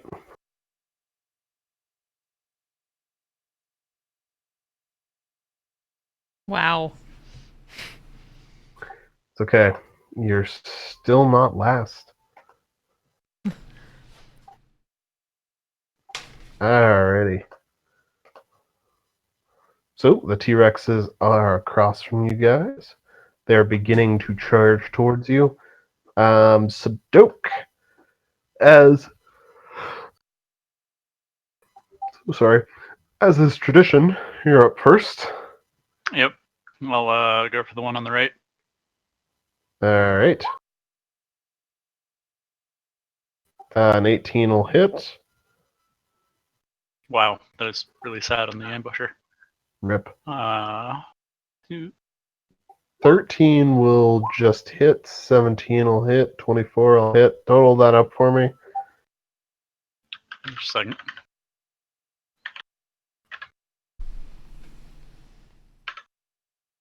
$76. Alright. Awesome.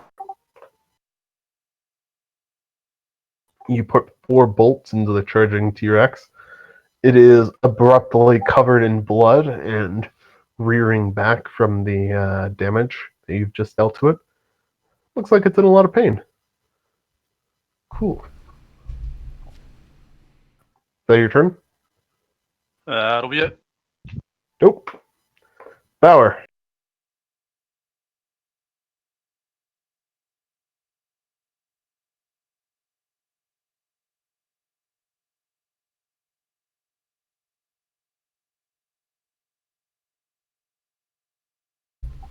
Bauer.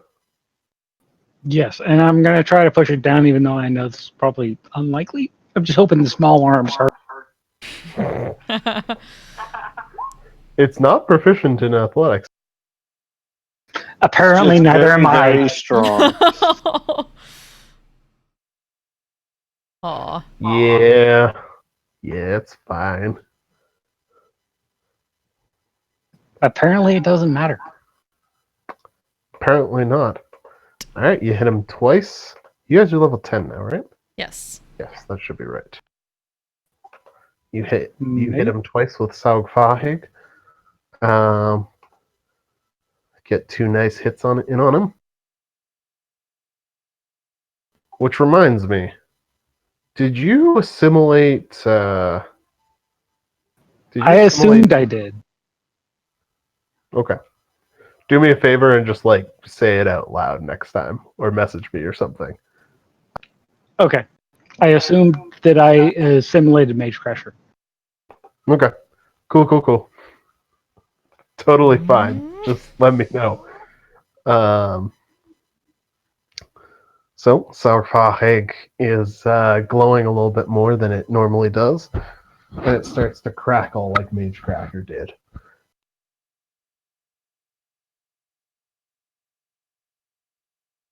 Is that Anything new? else this turn?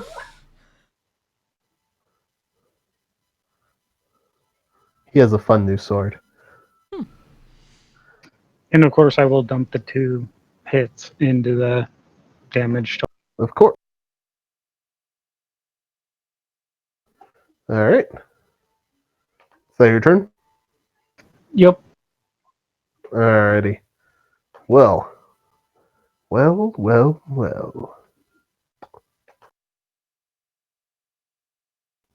Two of the T-Rexes are going to come for you. The other one's going to head up this way towards Diggeroy.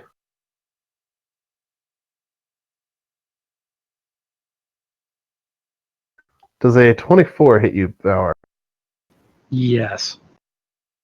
Does a 20 hit you? It does not. No. So you get hit with. You manage to block both of their bite attacks and dodge one of the tails from the T-Rexes, but you can't quite manage to dodge the other. You take a. You take a 10? 18 damage, I guess, total. After Heavy Armor Master and your parry reduction. Yes. Awesome.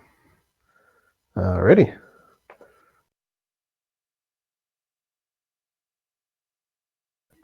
Does a 22 hit you?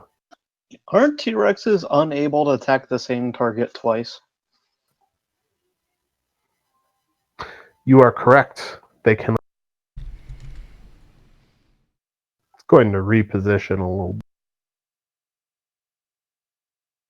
bit because I'm an idiot.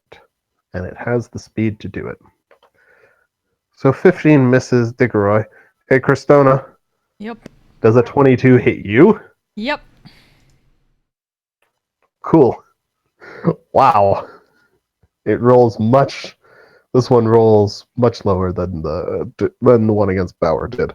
Take a solid 15 points of bludgeoning damage as it goes for a tail attack against you. Okay.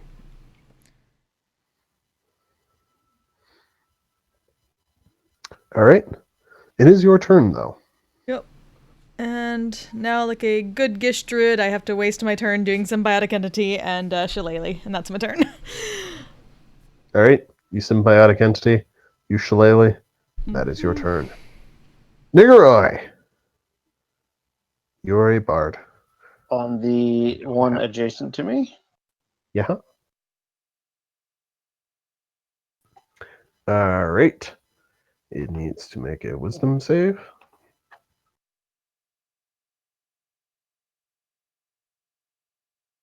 It makes the Rats. wisdom save. Damn. Uh, It is not driven away. It just looks confused and shakes its head a little at you. all right, I'm going to give Bardic Inspiration to Cristona. Oh. Have it right where we want it. Yes. Sure. All right. And that's your turn? That is. Awesome. All right. Sadok, you are back up. Did we skip Cristona? No, Cristona, I had symbiotic to entity. use my... Lately. Yeah, I had to use Gotcha. my turn for that. I guess I'll go for the one that's closest to me. Probably wise. Do you still have advantage? You do not. So that should be a 15, Which I a guess still hits. miss, and a 17. That might not be a miss. Hold on. 2, 4, 10, 13 on the second one. A 13 is their AC. T-Rexes have very bad AC. Wait, no, Nice. that second one should only be a 8. I've got a +6. That's a -5 there. Hold on. 2, 4, 4, 3. Oh, and then -5. Okay, so 2, 4, 4, 10, 13. Yeah, it's an 8. Okay. Yeah, so the second one definitely misses. Okay. Cool. But the other two So should hit. that is 36 damage on the one closest. Yep. All right. One of your shots manages to miss the enormous dinosaur biting and tail slapping at your friends. But the other two hit home pretty nicely. That's what I get for trying to go for a trick shot. You tried to swag on the T-Rex. Might That would not make have been an the best. epic ideas. band name, Swagging on the T-Rex. Probably. That'll be, Is that your turn? Yep. Cool. Bauer, you're up. I will again attempt to push the T-Rex down. All right.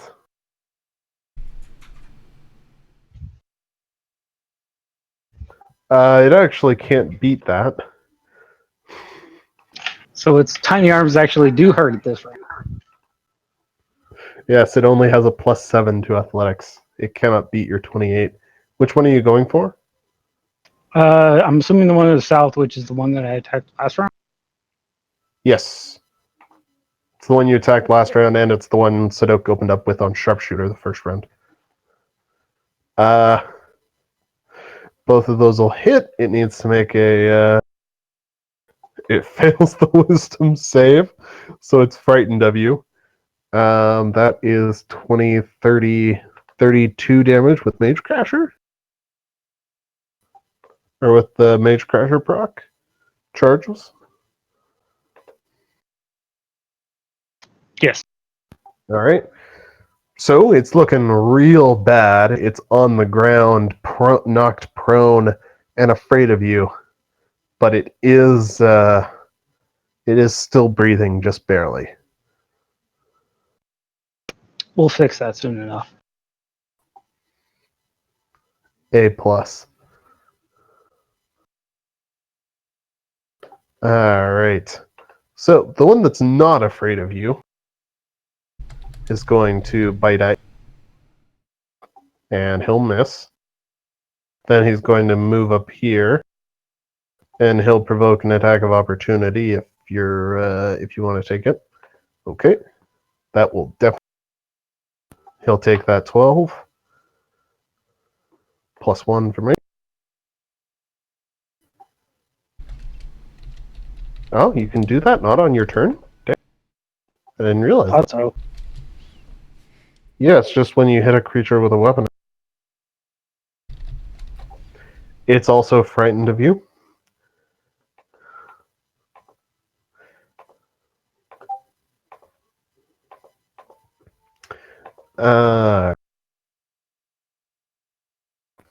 So turn towards Cressona. It's going to attempt to tail whip.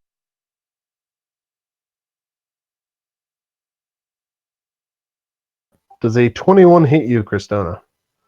That is exactly my armor class.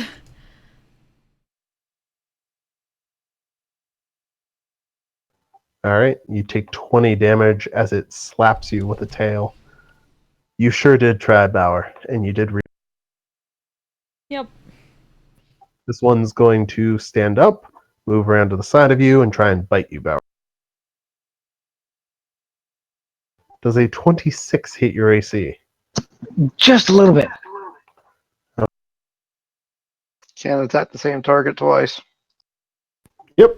No, he's rolling at disadvantage because he's frightened of Bauer. All right.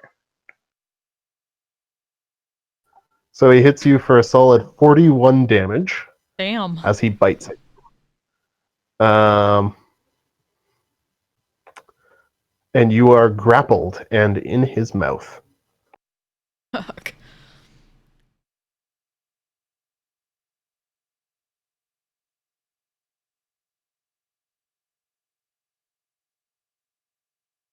All right, you parry it, no problem. You manage to stop the worst of his teeth from sinking into you, and your heavy armor protects you a little bit more. But you still take, Should be what is that, 27. 27 points? As he bites the shit out of you. And then there's this last guy down here who's not frightened or anything, but did just get shot a few times by this guy over there. And you know, his neck is long enough, and he does have reach.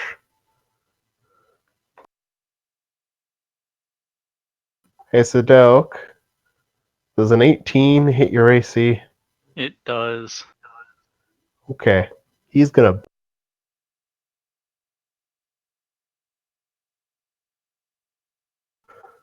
So you take 39 points of piercing damage as the T-Rex reaches out and bites down on you. Ow. Also, I just You are realized I grappled never took as the you time stick. to heal after hurting myself with divination, so I'm pretty rough. You are grappled and restrained. We And took he a short can't bite rest. another. I mean, it's not like having an extra 20 health would like protect me from another hit like this. Well, you're stuck in his mouth, so he can't deliver another hit like that. He's also going to take a tail swipe at Diggeroy. Diggeroy does I know, 29 hits you.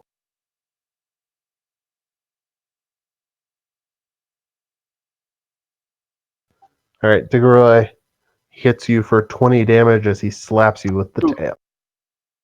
Ow. Ouch. So, Kristana, the T-Rexes are being dicks. Yeah, how's everyone doing? I can't see Bauer's health bar, but I can see everyone else's. I can't see anyone's except my own.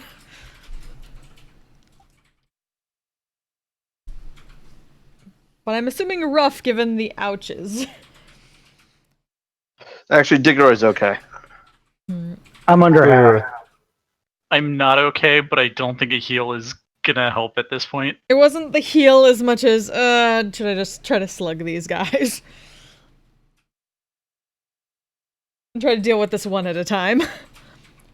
Well, the southmost one is the most beat up, and then I think the middle one is kind of beat up, and then the one between us is not hugely hurt. Yeah. Yeah, but that's also the one that This has one- me in its well- jaws. Yes. This one has Sadok in its jaws and is the second most beat up. This one's like cherry tap distance from death. This one's mostly unhurt. I can't get to that other one, so... Fuck it, pixies! Go for Bitey Give Blade. it a shot! Slugs! Make them slugs!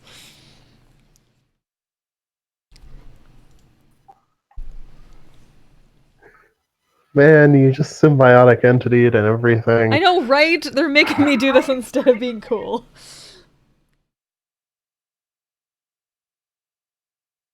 Oh wow, they actually resist one of the polymorphs. Keep going. There we go. 2 down. 3 down.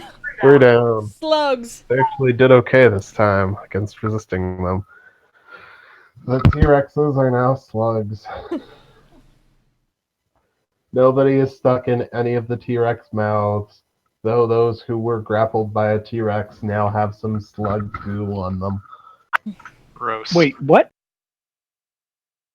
Yeah, we have to turn them back before we can collect skulls. By the way, Yeah, Bauer, Oh, I know. Kristona has turned them into slugs. The T-Rexes are now slugs. Am I able to, since they did the casting, well, I guess I did casting first, but is to like pick up 2 near us and like put it in my bag for safekeeping until we want to deal with them, so the other one doesn't turn them back by stomping on them. Sure, you can do that. I mean, it has 2 intelligence. I don't think it has the intelligence to do that. But yes, you can do that. Okay. well, it has 2 intelligence as a T-Rex. What does it have as a slug? Probably like 3. So, you know, a 50% increase in intelligence, but still not much. Okay. She's just a pocket I mean, full that's a of slugs now. 50% increase. It is still a 50% increase. But that's like saying, yes, I mean. We should all move around that one and pointing at the one near Diggeroy and attack at the same time. Yeah. Well, first things first. Start heading that way. Yeah. Well, can you drop it on one target at a time, or do you have to drop it on all three at once? Well, it's the pixies that are holding the concentration, so separate pixie attacks. So she's just having the pixies stay far away from this to hold the concentration. They're all hiding in the trees and shit. Yep. Cool. Being all invisible.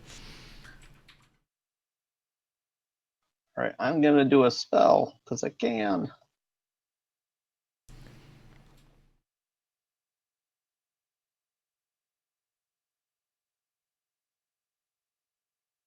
So I'm gonna reverse the wounds on Sadok when my turn comes up.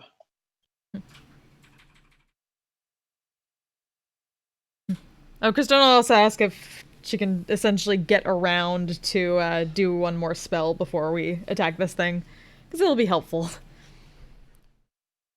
Or actually, wait, is it... Let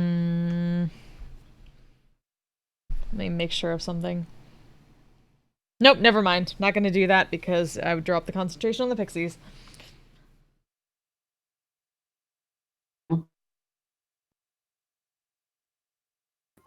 Am I audible? Now you are, yes. There you are. Oh, there we go. Awesome. You gonna go fight a bitch? Yep. Cool. I'll attack it at the same time. All right.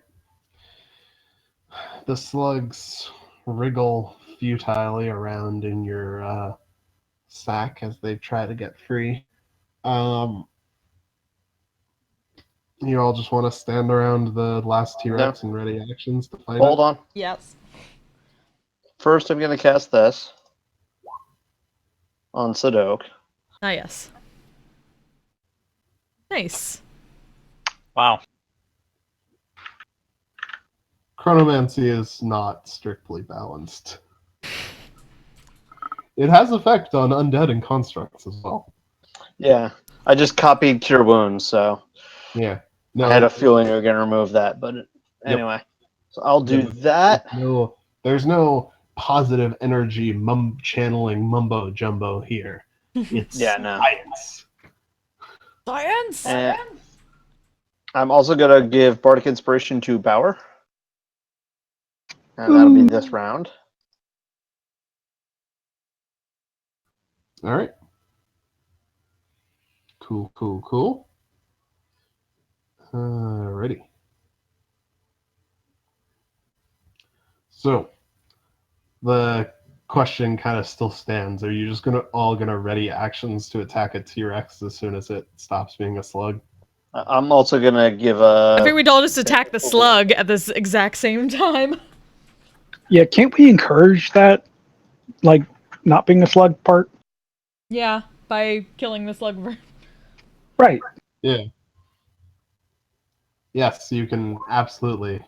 So I'll just wail on the slug at the same exact time. Sounds All right, reasonable. sure. Go for it.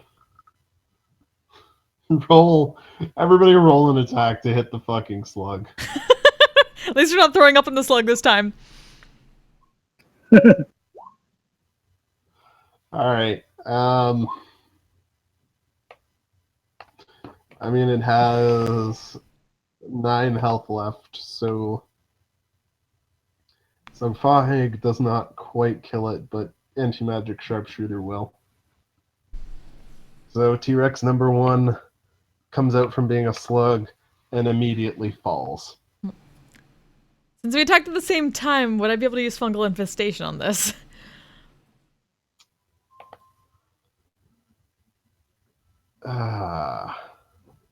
Is fungal infestation not humanoid? I might be looking at the wrong circle of It spores. just says when you kill a creature with it.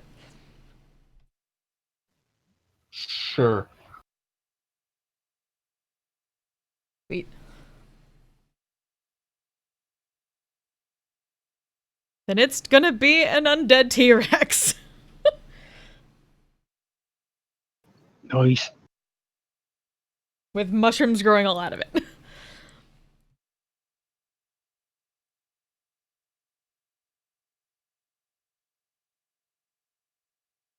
Alrighty.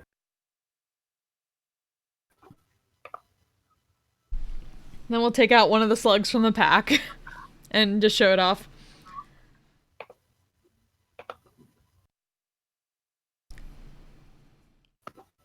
Alright, you guys want to ready in action and attack one of these guys as well? Yep. We'll set it down on the Yes. ground within 10 feet of the other one. Or actually, we'll set it down right in front of the other one because it can also make an attack. Alright. Well, roll a d2 for which one you get.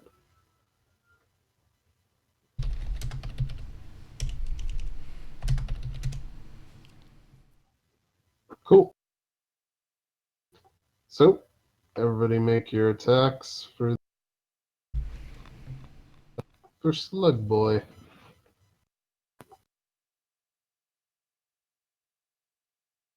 Wow. Still hits. And then what's a slam attack for a zombie? Because I guess this would just be a zombie slam attack.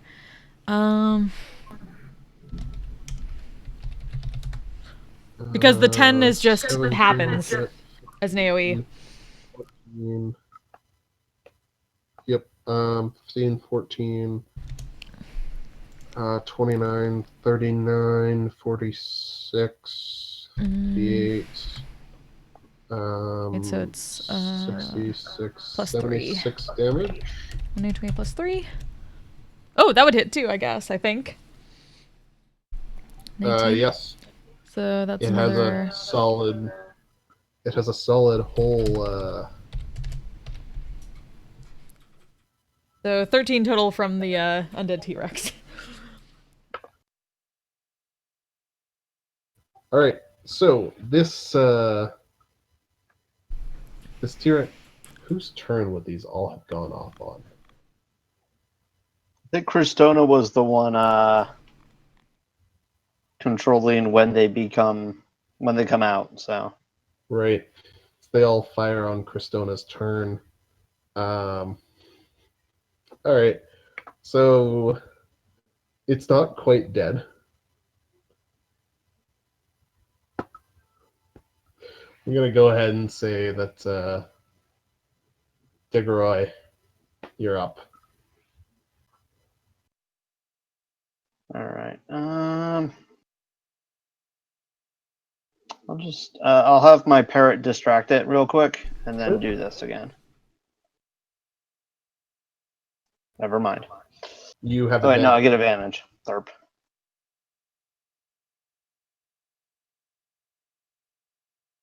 Well, that hits.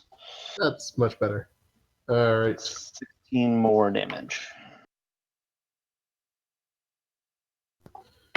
Alright. So that one dies as well. Huzzah! Huzzah! On its turn, it flails about, doing its best to get you with its slug goo, I guess. Oops. But yeah, I'm going to assume that you're all going to ready actions and hit it again. Yep. But of course, I Safe realized assumption. I need to Course. adjust. Okay. Cool. Alright, let me move this back to Cristona's turn. Go ahead. Realized I can't use Halo Smack it. Spores myself until...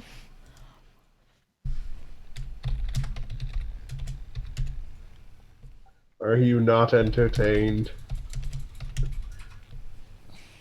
We're gonna do all of our cool stuff, but then it ate Sadok. Yeah, That's fair. kind of. Fine, we'll do the boring but effective strategy. 20, 32, 52, 56. Alright, so this one had basically taken no damage before being turned into a slug. So, it's bloodied, but still up and about. Okay. Digoroy. Alright, so I'm gonna do this anyway.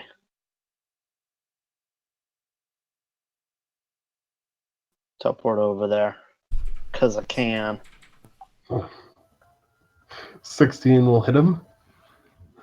Describe what Steel Wind Strike looks like. For Digoroy, there's probably a blur as he shifts space. And in this case, he just sort of blurs, lands on top of it, hits him in the back of the head, and then blurs and appears on the other side of it from Bauer. Does he say any? Does he have any catchphrase he says or anything? Not yet. I haven't worked one out. Okay. Spoon.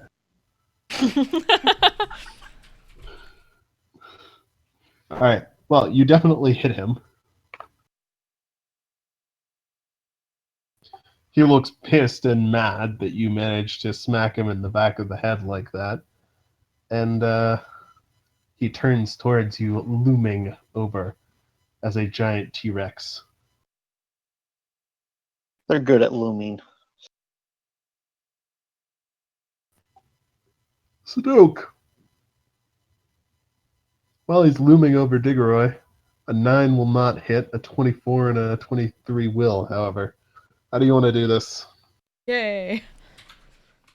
I think it's just 2 bolts to the back of the head. We need the skull intact. He doesn't have explosive bolts anymore. It's fine. 2 bolts into Whole the back of his extraneous head. holes. Yeah, I mean, look, the T-Rex just committed suicide with 2 shots to the back of the head. For sure. He was very depressed.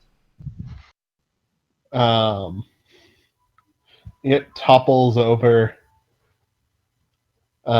tangling Digoroy a little bit, but you can easily get free of it.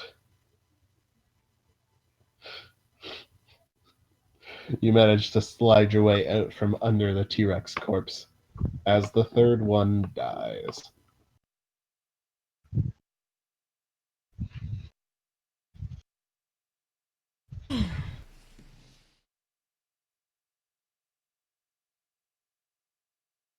I was just gonna casually have the spores attached to the undead one just start eating through it. All right. They slowly eat through the flesh around the T-Rex.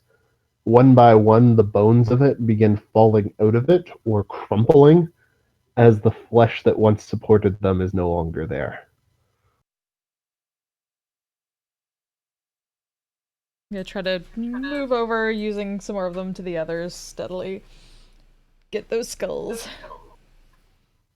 All right. Let's break them down. You break them down as the spores spread and eat away at the meat and tendons of the T-Rexes.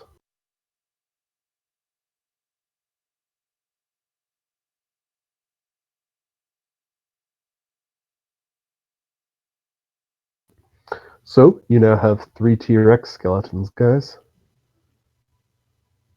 Yes, how are we carrying these back?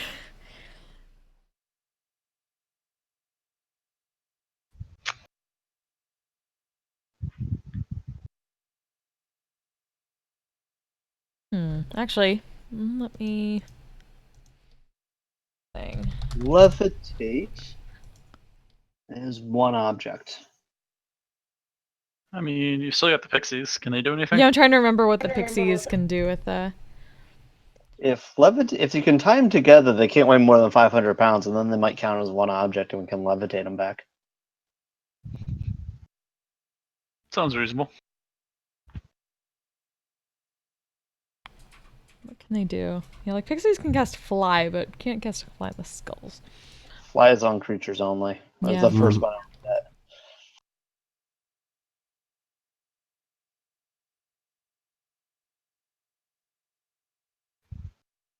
Hmm. But levitate should work, and I have that. Cool. Let's do it. Yeah. All right. Yeah, you can absolutely tie them together and cast levitate on them. Levitate will only apply to one of the skulls, but your ropes are sturdy enough that it'll support the other two as well. Huzzah. Yay! So you can Float float them it back. to. Sorry. Float the skulls back. Yes, you can float them back to the tower.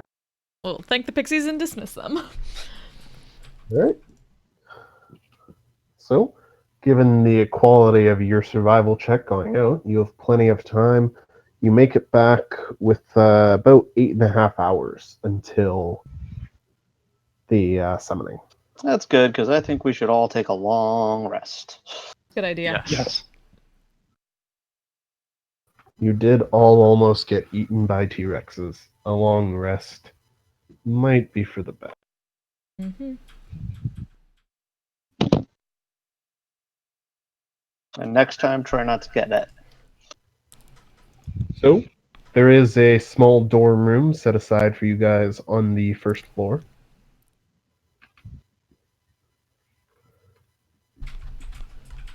That you can set your stuff aside in.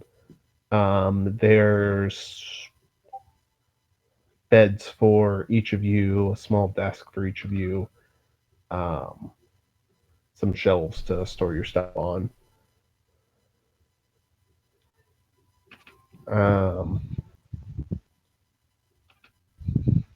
And nice, comfy beds for you to sleep on.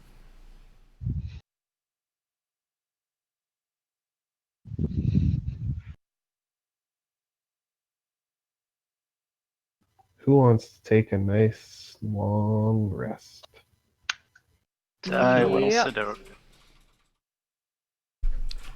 All right.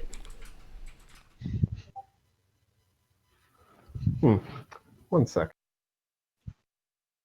I need you guys to all make at least one wisdom save for me, please. Ooh. As you fall asleep. Tag nabbit. Yeah. Oh no! Yep, Degura and Bauer, you're gonna have a interesting time. Ba, ba, ba, ba, ba.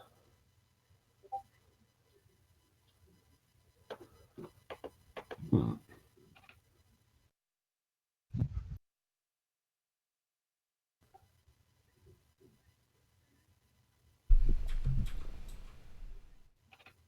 Okay. I need each of you to make one other wisdom save for me as well. One more.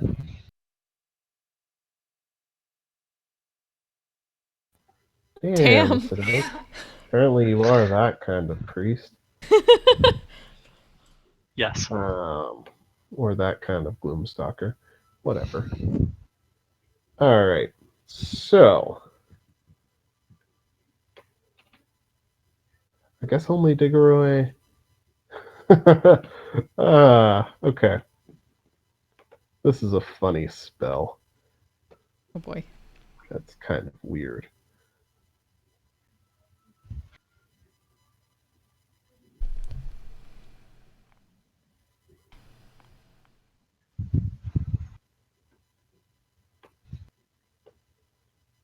Alright.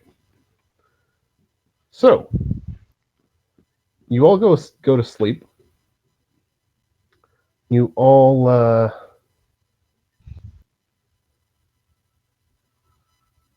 fall asleep quickly and easily.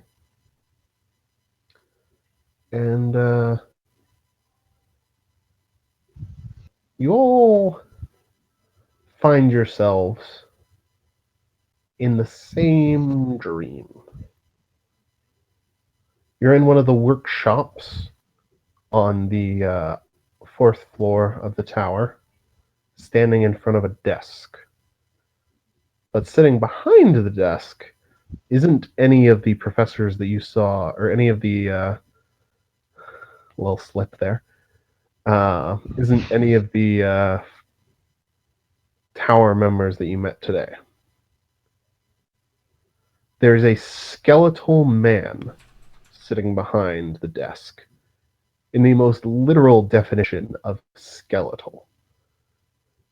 He wears wizard's robes, long dark blue robes with red trim, and upon his bony head is perched an ornate golden crown. And he looks at the four of you across his desk.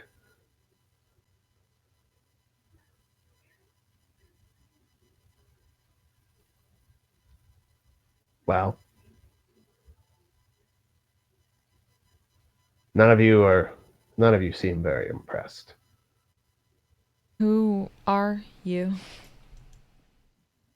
Now, well, you can at least speak. That's good. My name's Zalen, with an X. I'm what you might call a lich.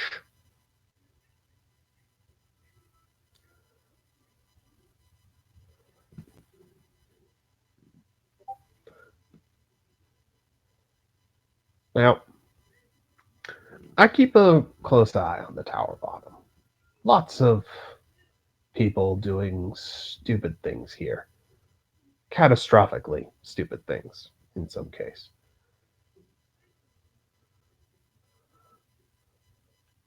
Imagine my surprise when a whole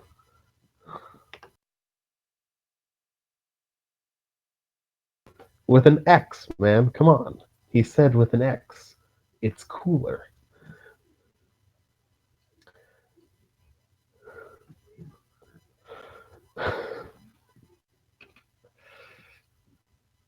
Imagine my surprise when you bunch of adventurers showed up and started asking some questions.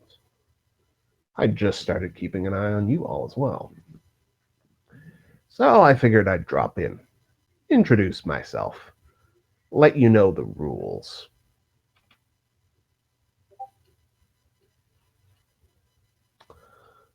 Rule number 1. No wishes. Rule number 2. No gates.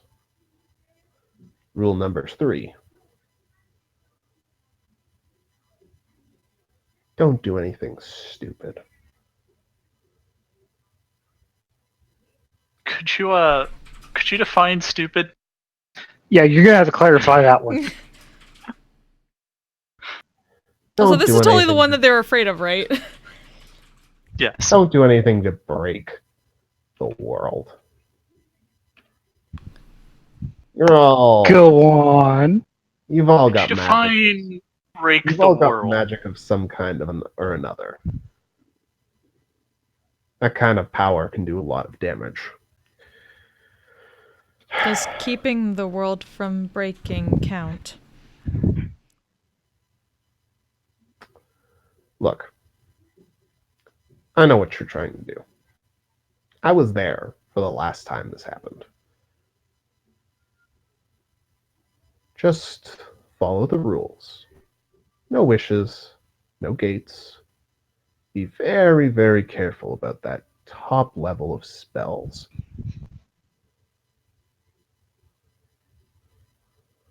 If I can't do spells, I'm good to go, right? Yeah, I'm not that kind of priest. Just be very, very careful. Otherwise, well, I am very fond of mazes, and I'm getting very bored these days.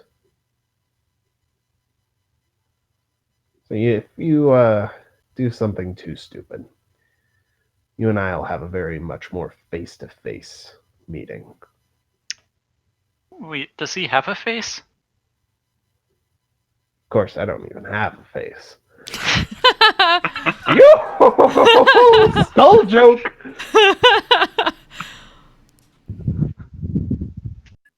That was humor. You're all allowed to laugh. Blink. Blink.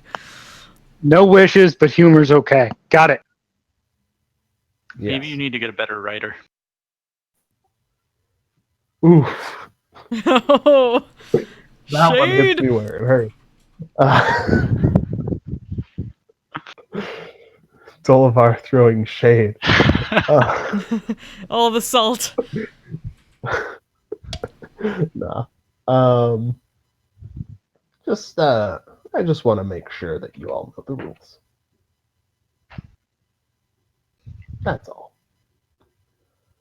Right. So learn wish, use it to create a gate, and do a bunch of stupid things with it. Got it. He rolls his eyes. You know, other parties of adventurers have laughed just like you. That's fine. They ignored me. You don't hear any of their names echoing in legend or even in hidden histories anywhere. The only place their names echo is around the chamber where I work. As their screaming So their names were corpses, Whistle? as their screaming corpses say, Zaylin, my name is whatever their names are. I'm so sorry for being such a dipshit to you.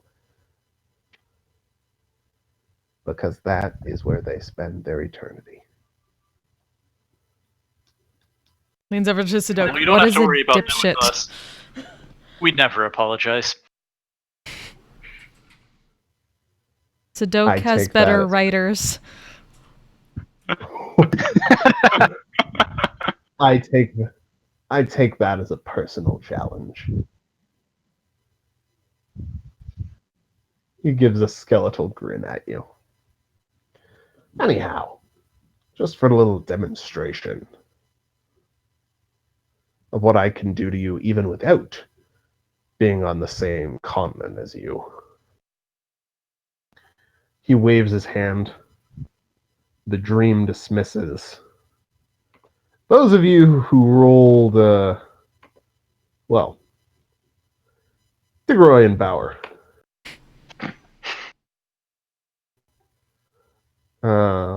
Yes.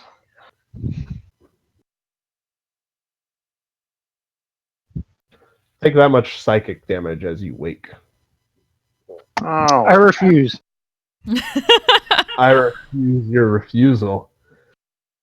Damn. Got you there. Got him!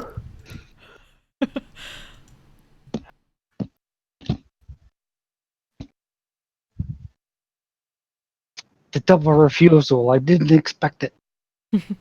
No one expects the double refusal.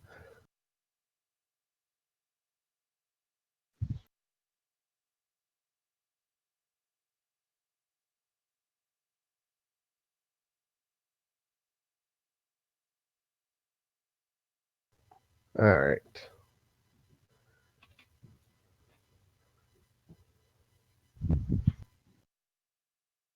This was after the long rest, though, right?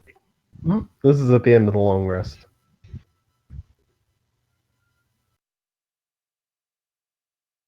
I'm gonna need to heal that. For those who are curious, he used Dream on you. Which weirdly does not allow a saving throw for people who are just trying to talk to you. Hmm.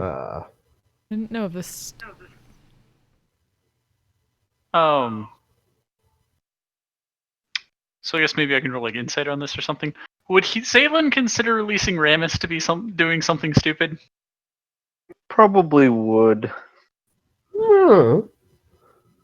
Are you gonna poke him with the coin? Roll a history check to see if any of you recognize who he is. He's not a subtle person. This is not a hard history check. That makes sense. Christona, having lived underground, has not heard of him. Exactly. Persona has, in fact, lived under a rock. The rock being the entire world. I bet she's still seeing Futurama though. Listen now. You can go I'm the one who brought up that.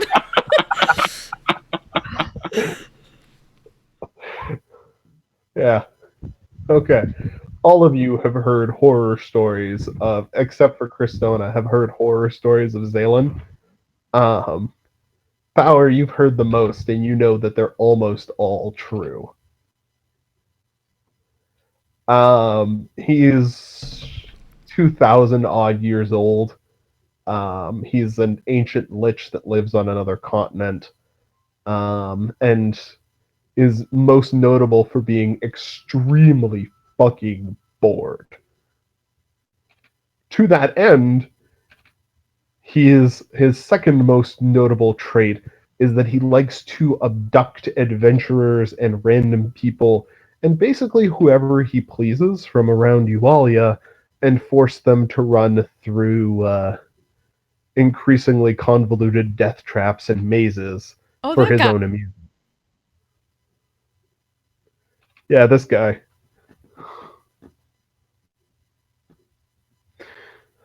He also apparently likes to show up in people's dreams and tell them about what happens if they misuse magic. Judging from your own experiences. Isn't like abducting random people and sending them into mazes misuses of magic? He's allowed to be a hypocrite. He's a Rules for me, not for thee. Come on. Well, it's also like a Rules are misuse saying of not to magic do. on like a personal level, as in like it kind of fucks like one person's day, but it's not a misuse on like a cosmic level. Like it doesn't fuck up the world. Yeah. As Plus, you know, we know yet. He's a motherfucking archlich. Who the hell's gonna call him out for misusing magic? It sounds like we just did. Yeah. Who has two thumbs and totally tries to contradict liches? But Bauer, since you seem to know so much about him, would he have a problem with us freeing Ramus? Probably, but who cares?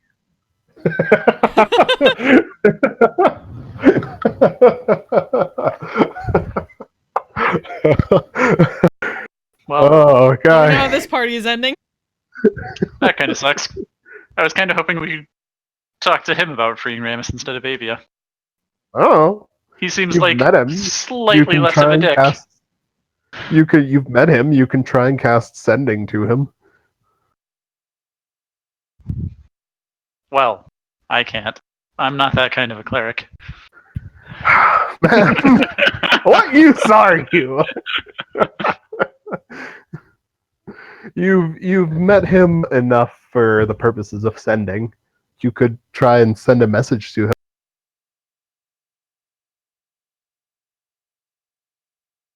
I do know that spell because fucking not having a phone in this setting is terrible. It is one of the better spells in D&D, yes. I mean, yeah, like we could ask him. I don't know. Like he's definitely a dick, but so is Avia. We don't meet a lot of people who aren't dicks, so That's true. Maybe you guys should know- meet an island full of kind people next. And I will say this: Ramus would probably make things interesting and not boring, so he'd probably like that. Yeah. I say we should send to him, see if he can help. John looks a bit skeptical, but I'm just wondering how this could go wrong. Do you really have to wonder about that? I'm I all All mean, the ways. It could go wrong in his all the threat about ways. binding your souls and making you eternally repeat that you're sorry to him is a pretty good example of how it could go wrong. I'm not sure how it's going to make us say we're sorry, but okay.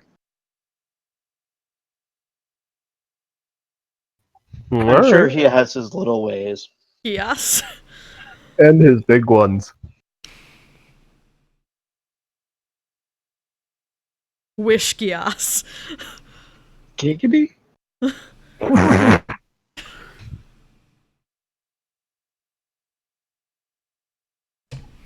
Yeah, you guys want to send to him, or I mean, it's really up to Diggeroy, but I'm in favor.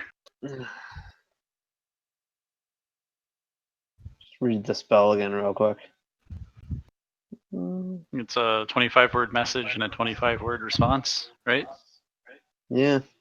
All right. So I guess how do we want to phrase the question? What is his opinion on freeing Ramus? I was thinking more like, hey, Tyr granted Ramus parole, but Avi is a dick. Would you be willing to help us instead?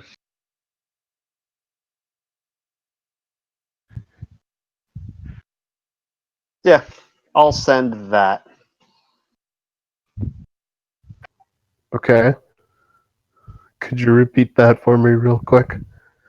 Tyr granted Ramus parole, but Avi is doesn't want to let him out. I would go with being a dick. Dick. Avi is a dick. I want to imply that, but I don't want to actually say that because I don't know how he. I don't even want to imply because I don't know how he feels about Avi. Well, I'm pretty sure like she's terrified of him, so he probably thinks she's a dick too. She's terrified of him. Yeah. That I know. I don't know how he feels about her. I guess that's fair.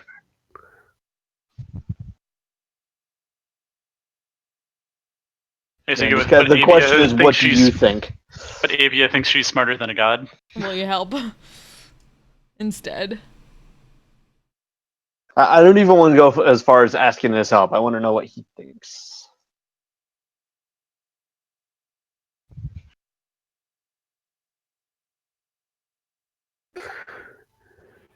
His sending back starts with a bout of dry, cackling laughter. Is that even a word? That might be 25 words already. It's not a word. As long as fine. he doesn't take a breath, it still counts as one word. Do liches take breaths? Is that how this works? Because then I can say a lot of things without taking a single breath, and that's a lot of. Clearly, you haven't seen the Finnish language in practice. I have not, in fact, seen the Liches don't Finnish breathe. language. As long as he can continuously laugh, I'm gonna restrict that a little bit more. As long as he can continuously laugh without breathing, it counts as one word. Otherwise, words are counted as normal.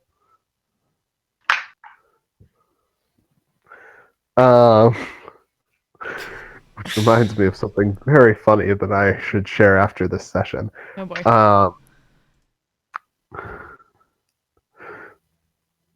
So his response to you starts off with laughter. So Avia's being a dick, and you want me to help you instead. To release the greatest thief ever to walk this world. Brilliant! Send again to talk more. Sounds like please deposit another 25 cents to continue talking. This is a collect call. Please deposit another third level spell slot to continue this conversation. He finds the idea hilarious, but in a good way. So I will send back. It sounds like you're willing to help us with this. What should we do?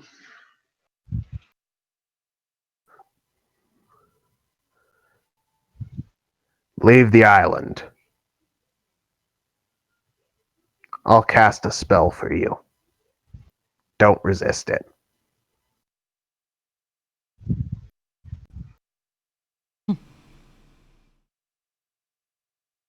Well, all right.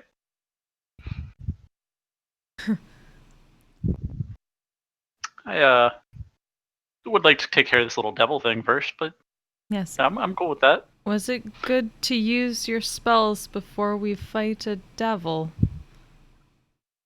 I'll be fine. Yeah, plus this guy's a pushover. Again, we already stomped him once. This time we got Realm and a demonologist with us. We doubt the demonologist wants to help. I appreciate that you stopped that sentence there instead of taking it to its logical conclusion. Hmm? What's the logical conclusion of that sentence, I feel like, is what's the worst that could happen?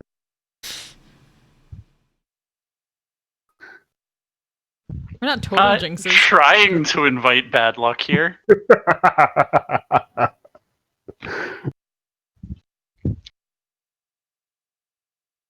Look, Sadok right. may not have high intelligence, but he's got higher intelligence than that. Fair. Alright. So you want to go get ready for the demonologist? Yep. Yep.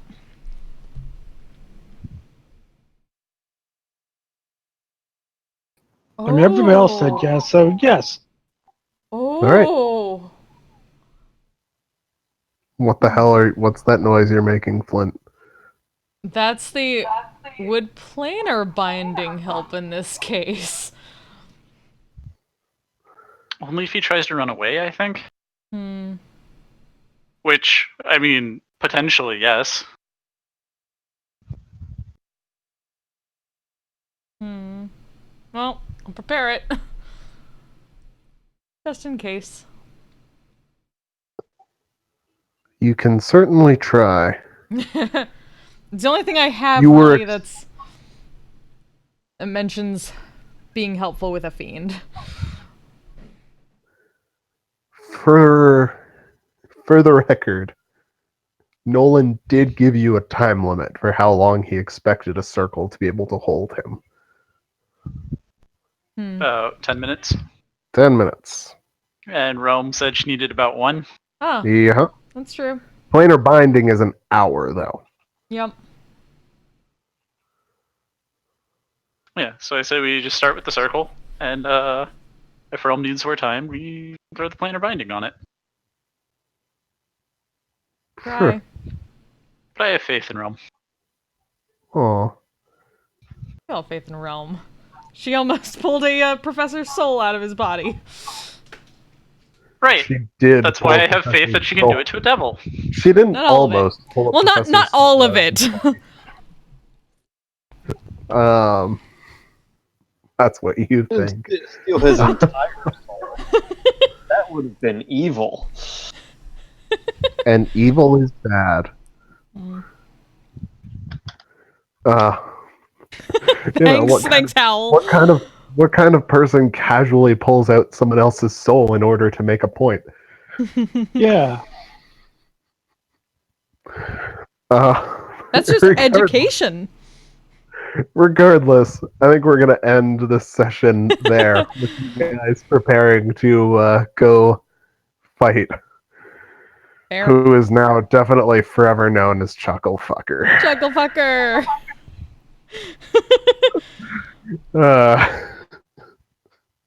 Sweet. Man, he had a cool name, he had a cool title, he has a cool backstory and everything that ties into Nolan and Sadok's story. And you know the best part about this is? You have only yourself to blame. Yeah, Yeah, we didn't I give know. him the name. Nope. Now, because the character insulted him in story, he is forever known by that line. You only remember the first impression, and that was literally the first impression.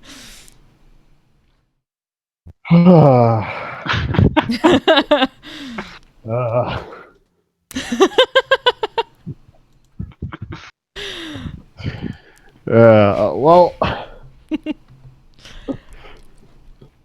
the session took several turns I did not expect. As But, usual. This one took more than usual. I didn't expect you to so willingly be like, oh yeah, Let's go talk to the Lich who threatened to, like, bind our souls for eternity and ask him for help. Well, again, he's a You know, he thinks our idea to let Ramus out is absolutely fucking hilarious. Great! He's a dick, but he's slightly less of a dick than Avia. You know, that's fair. Go with the lesser of two dickishness. That's fair, given what you've seen of him so far. We'll see how well that opinion holds up. Though I have a feeling that no matter what he does, you'll still tell me he was less of a dick than Avia. I took the dick less traveled, and that made all the difference.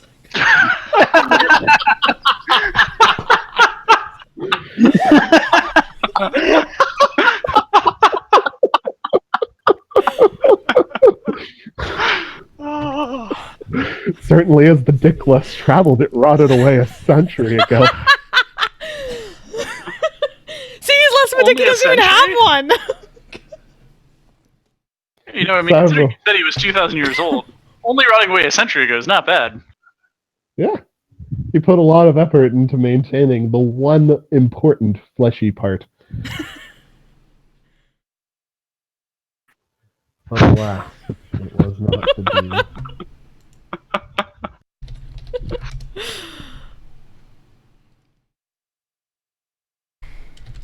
Right.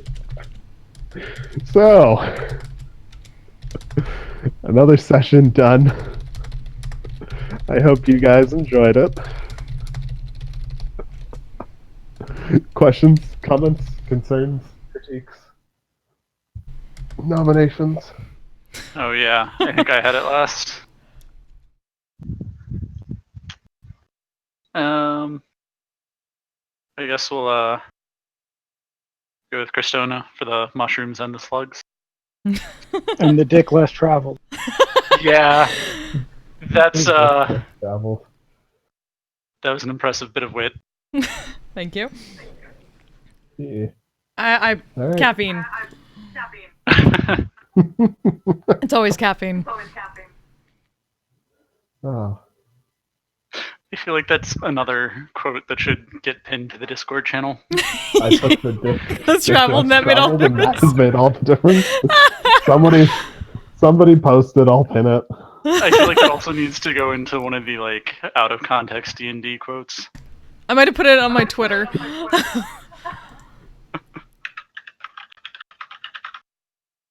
Hashtag glitches.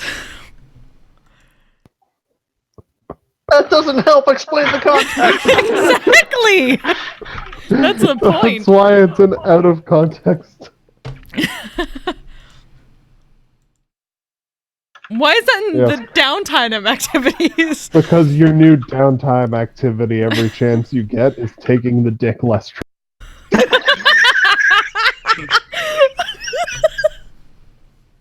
Okay. Because that was the one I had selected and didn't realize it was. But whatever. Here's the I like David's interpretation.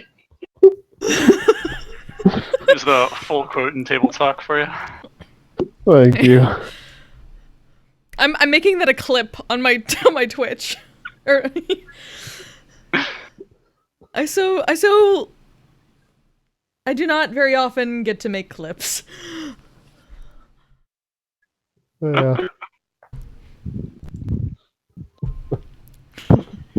Yeah. The dick less traveled is worth it now. Oh. Alright. Well, good session, guys. I hate Good you all, times. you're wonderful people. Next week. See you then. See ya. See you Good then, everybody. guys. Clever. Good night.